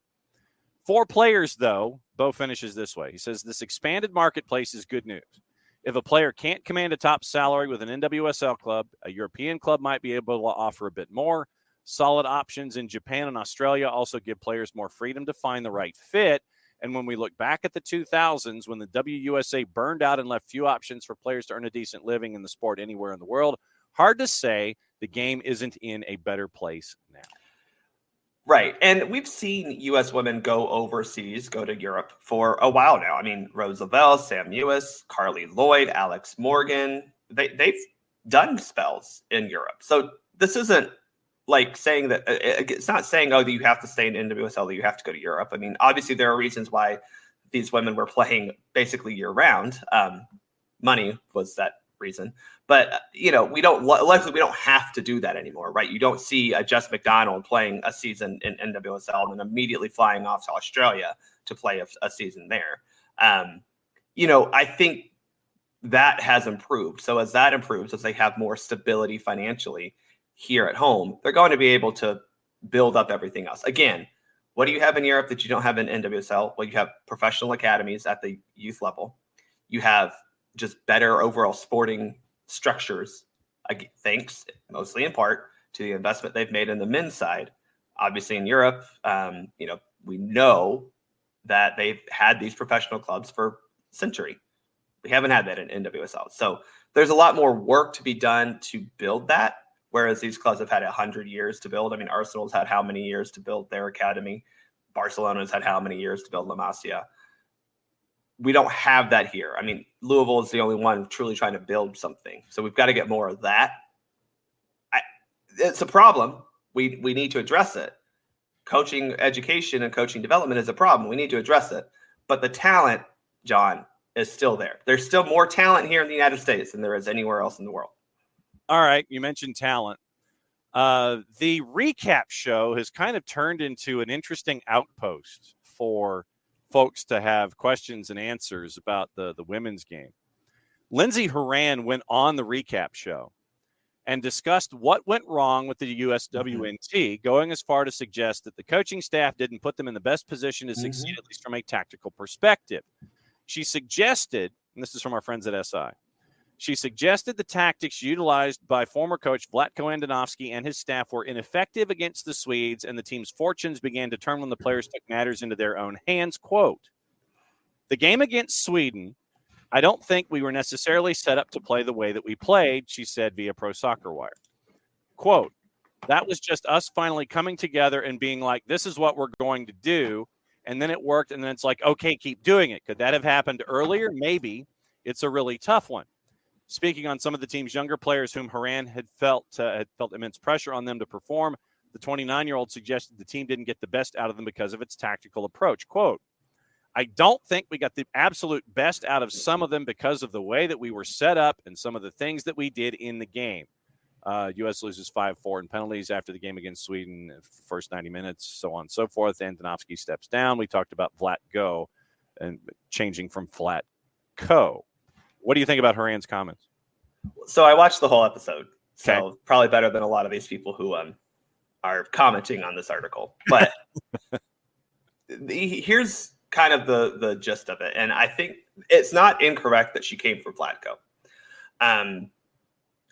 There were a couple of things before that I found more interesting than just the tactical structure on game day. Okay. She mentioned they were not prepared to win individual battles in individual moments, which she put some on the players. She said we were not prepared.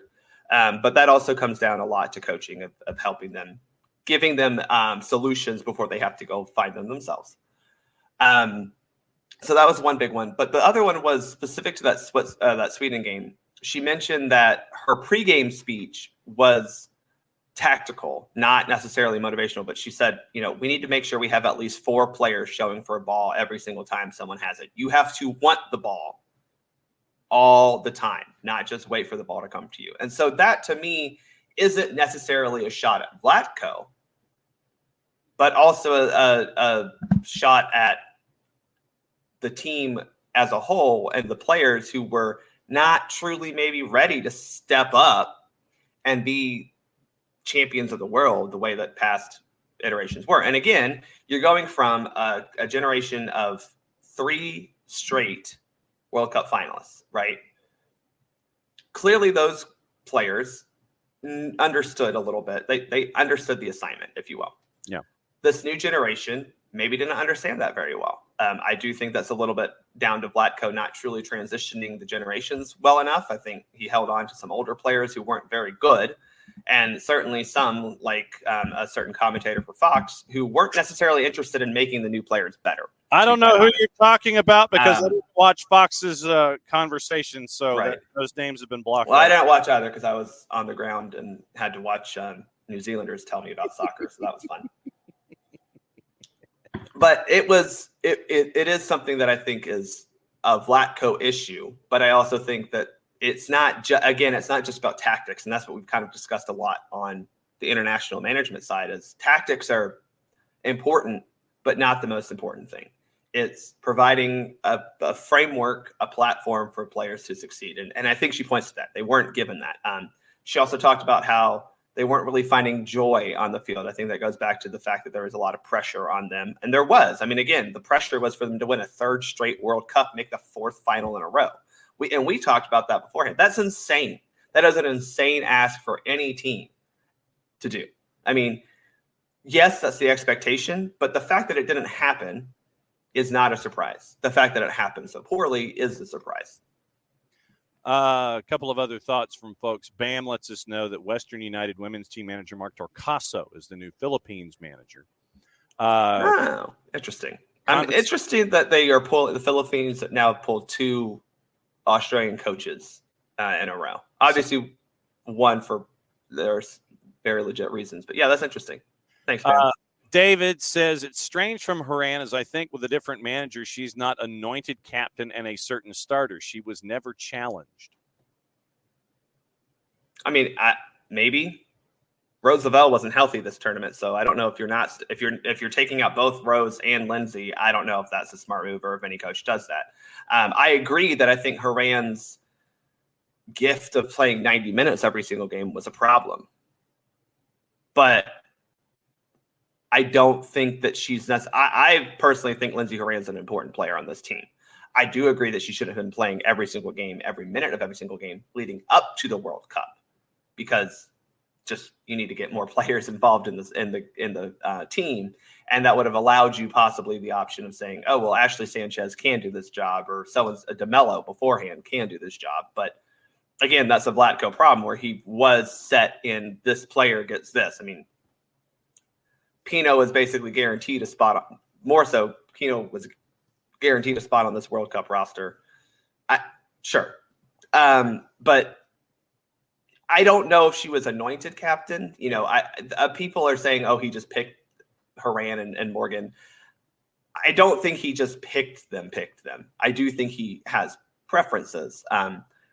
But I think if he were to just pick a captain, it would have been Alex Morgan. That was the no-dub player to pick, in my opinion. Yeah.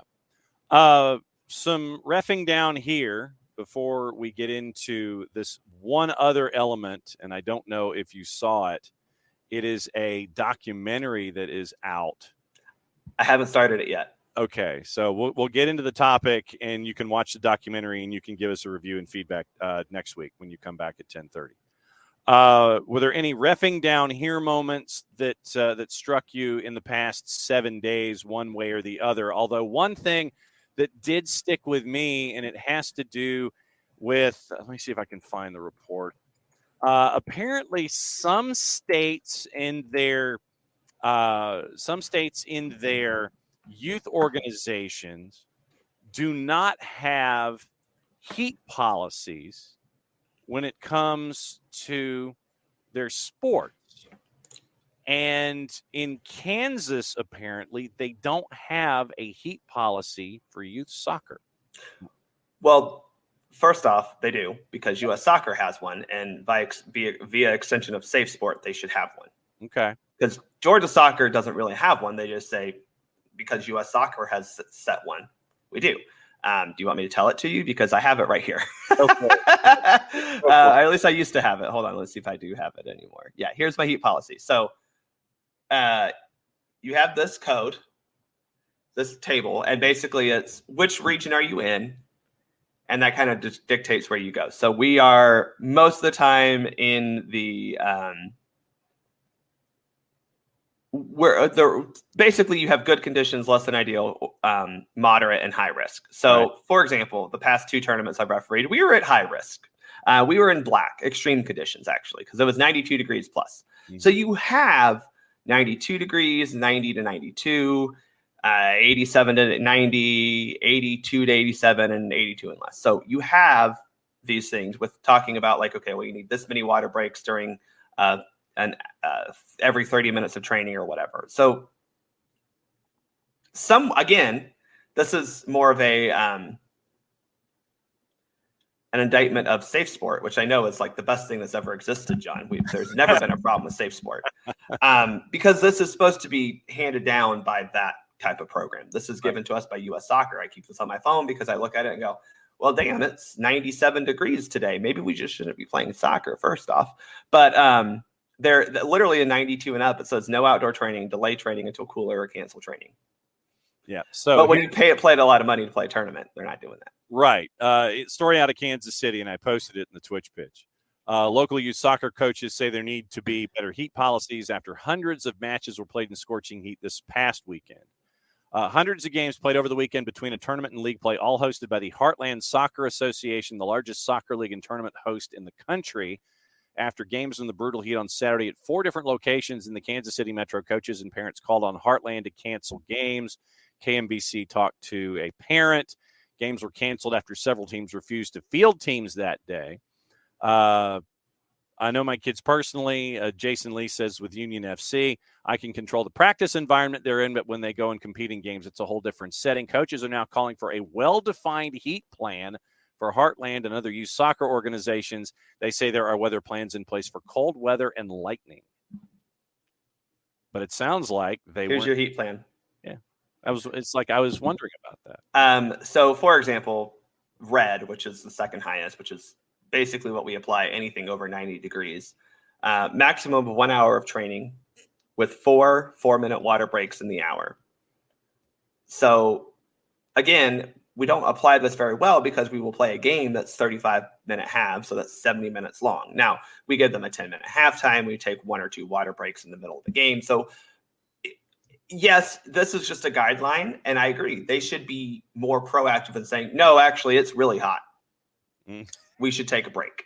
And we did that. I mean, it's, for example, I did some ECNL scrimmages this past week, and again, they're scrimmages, so coaches are much more lenient. And I was like, hey, look, we'll do a water break in each half. If the kids are feeling rough, I'm going to do a second water break. And both coaches were like, yeah, let's do that. Because what bothers me is these August tournaments are all preseason anyway. They don't matter. And I know this goes back to what Jason says all the time. The Turkey Trot tournament doesn't matter. Yeah. You know, the August Scorcher doesn't matter. These are preseason tournaments where we're just getting kids out to play. So we need to be okay with sacrificing playing time for safety. Because if you're having, I mean, I don't care if you're 16, 17 years old, if you're playing an 80-minute soccer game and 70-minute soccer game, that's a lot on your body, you know. We allow, most of the time in these preseason tournaments, we do allow free substitutions. So you should be able to get players in and out, giving them an extra water break. But yeah, I agree with the sentiment. We need better heat plans, but we have one. U.S. Soccer does give us one, and they also give us a cold one. And really, the cold one is just, hey, wear more layers, to be quite honest. So, and I don't concern myself too much with that in Georgia because we don't usually worry about that. Except like in maybe the you end up with the one in February. Yeah, the one random day in February where it's somehow -7. Yeah. Yeah, and then there's the one in April that threatens the Masters, and the Masters folks sit there, put their finger in the air, and go, "No, you're not. It's not going to affect us." Yeah. Michael had a neighbor's son is playing this weekend in a tournament in Auburn. 11 and 5 p. kickoffs. Question: should they play? The temp is supposed to be 100. I think 11 should be okay, but that 5 p.m. kickoff is going to be tough, and that's again where you say, technically, anything above 93 degrees, we shouldn't be playing. But do you add extra water breaks? My solution would be you need to have 2 water breaks per half and a full 10-minute halftime to give players the rest they need. Those water breaks should be at least 2 minutes long. You're not adding extra time. You're not adding stoppage time for those water breaks. The clock runs through it. And you then would meet the requirements of high risk when it comes to that heat temperature level. Not necessarily extreme. Extreme, again, we shouldn't be playing. But we can apply the high risk to these conditions. But at 100 degrees, I would not want to play. All right. So before we go, and I know we're going to go into added time. And yes, I did get your timed email. There you go. See, hey, John, I ain't got nothing else to do. So for before. Ian Plenderleith over at Soccer America. Commentary. Question. What happens when a team stops yelling at the ref? Question, is it possible to play soccer without moaning at the referee? German weekly Die Zeit decided that this rhetorical question needed further exploration. It challenged a level 6 amateur team in Berlin to try and play the entire second half of last season without confronting the match officials. There is a documentary in German that can be seen. So here's the link to the soccer. Actually, let me post the link because not everybody has the Soccer America subscription. So I'm posting the link in the Twitch pitch for this documentary on YouTube.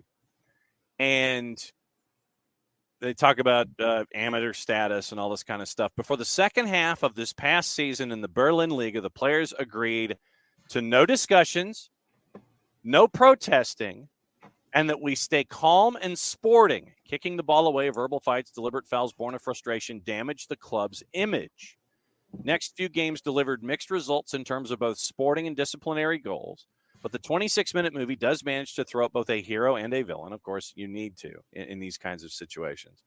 And so it was interesting that this idea was here to the fore. You know, you sit there and it's like, okay, what happens if you stop yelling at the ref? Are officials even conditioned for something like this where a team just accepts a decision and moves on? I mean, I'm not going to say vital, but, you know, when you look at the fabric of the sport, there's always that interaction is there. How weird would it be not to have someone sit there and challenge a decision and just go forward? It's like, okay, you said what you said. I'm just going to keep going. It just sounds weird, man. It does sound weird, actually. Because, I mean, I even think that even the least, like, griped calls, I usually have to say, yeah, you did. You know, because at least the player's like, oh, I didn't kick him in the back of the shin as I watched you kick him, wind up and kick him. You know, like it's just so funny. it is something that we do need to address, because I think there's legitimate reasons to complain to the referee, and obviously everyone's going to feel like they've never done anything wrong. And Lord knows every parent, they would never believe their little 11-year-old academy player would ever do anything wrong, let alone foul someone, even if it's unintentional. Right. Because at 11, they just trip over themselves a lot of times. So, which is funny. I've called more fouls on 11-year-olds just because they tripped into someone else. And it's like, well, I understand they didn't mean to, but they still fell into the player dribbling. Correct. Or handballs where it's like, well, they still can't put the ball up like this and block it. But yeah, I mean, I think we're seeing a bigger push to get specifically spectators. It's one thing if players are talking with the referee, conversating, arguing a little bit. I mean, we're going to have that, and they're the ones who are most affected. But to me, it's the spectators who need to shut up. And I don't mean like in the fans in the stands. I mean the parents on the sideline and people like that. Whoa. Shut up. Yeah, actually, Abby, when I was playing youth soccer, we had the team manager's wife would go around and hand out suckers to everyone who was yelling at the referee. Wow. My dad got a lot of suckers in my day. Oh, brother. But I literally wanted to see, if you had seen this documentary. No, but I'm going to have to go watch that because that sounds great. Yeah, so now I don't think it's possible to remove completely, John, but I think we need to, as a society, understand that, like, this is a soccer game.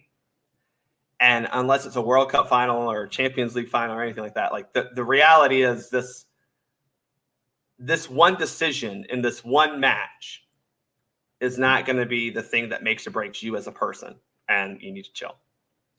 It's not. You're not. Your life's not going to go into a spiral. I've kicked parents out for cursing at me for calling a throw-in what they thought was wrong.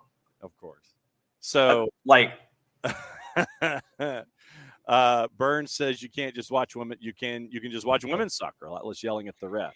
Yeah, it's getting there, but yeah, it's again. I think the women are more focused on playing soccer than they are yelling at the referee. All right, last question before we go comes from Bam. Has the best bit of abuse you have had said to you that made you laugh? I guess he wants to know, what was the best abuse that you got that just made you laugh? Well, luckily I don't get abused too much. Maybe because I'm a decent referee. But wow. I'm trying to think. The one that always gets me is, are they paying you? And my response is usually, or like something, either they're paying you or, oh, this is home cooking. Because I referee at a lot of clubs. So I'm like, I don't care if this is SSA, UFA, Concord Fire, Inter Atlanta, GS. I don't care. I don't care. I've played for 2 clubs growing up, and I don't even care about them. So, the home cooking thing is funny. They're like, they must be paying you well. And the answer is usually, well, no, they're not. And the other answer is, well, you could pay me. I was going to say, if you are you getting paid? You sit there and you go, not enough.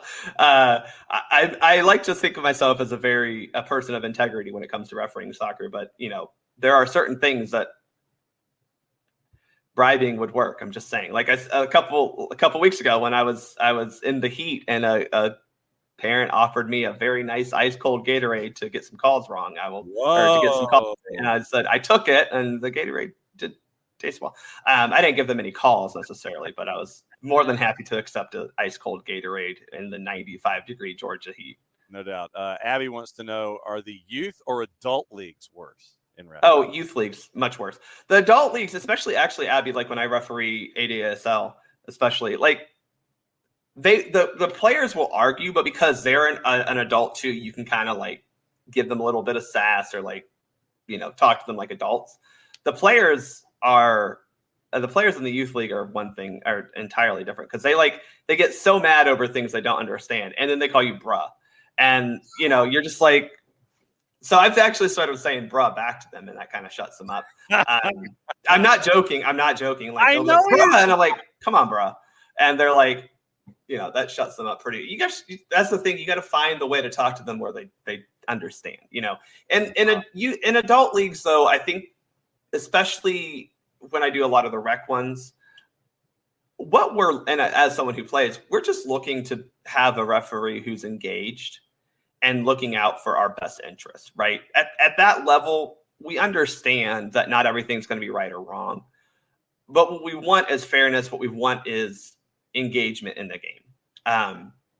Now, at the youth league, again, you have parents who would never believe their little baby child would ever do anything wrong. So how dare you give them a yellow card for, slide tackling a player through their knee? How dare you? And I'm actually very lenient on a lot of things that a lot of other referees are very if a player curses, I'm usually having a conversation with them and it goes, hey, don't say it loud enough for the parents to hear. Because once moms hear it, then it gets to be a problem. Especially when bruh. It's very interesting though, because again, I think the spectators, and again, with the adult leagues, I've had more fights in adult leagues for sure, but those are easy. You just, especially the men for some reason, again, go to therapy, guys. It's a lot better. But, they go have a big fight and then we clear and it's like, oh, okay, so now we can play soccer. Cool, great. But instead of fighting, go to therapy. It's just my piece of advice to all the guys playing soccer out there. There you go. All right. So tease SoccerForUS POD 64. What's going on? So we've got, obviously, I sent you an episode today. Yes, so we'll be posting that hopefully this afternoon. That is a recap of just our thoughts of what happened in this World Cup for the women. We go through a lot of we don't talk about the individual games so much as we talk about the overall problems. We didn't create enough chances. We weren't set up to win. We talked about a lot of things that Lindsey Horan talked about. So it's nice to see that the players understood it as well. We'll be doing that. And then next week we'll be having our Berhalter episode where we talk about finally Coach Greg Berhalter coming back. That should align hopefully with I think we're getting a roster for the September games in like a week and a half, maybe. So, we are about to actually enter the next Berhalter era. So we're going to have a conversation about why we're here. Kev, see, before we go, I wish parents were clever with criticism. They're usually too serious to try. My dad used to hold up his glasses silently. That's the only form of criticism that's silent. That and actually wearing a red shirt and saying, I'm not the only one impersonating a ref today. A red shirt. Yeah, that's my favorite. Are you even certified, ref? Yeah, I pay a lot of money for this little badge here. So he is at Bartimus Prime 19 at SoccerForUS POD. That's another go round of #reffing down here on a Wall Pass Wednesday. And that's another round of the show. We come back tomorrow, 9:05. Nico Moreno joins us at 10:30. You'll see how much trouble we can get into there. Bart, since you are here, go ahead and send us home. Mucha plata, y'all. What he said. Be back at it again, 9:05 tomorrow morning.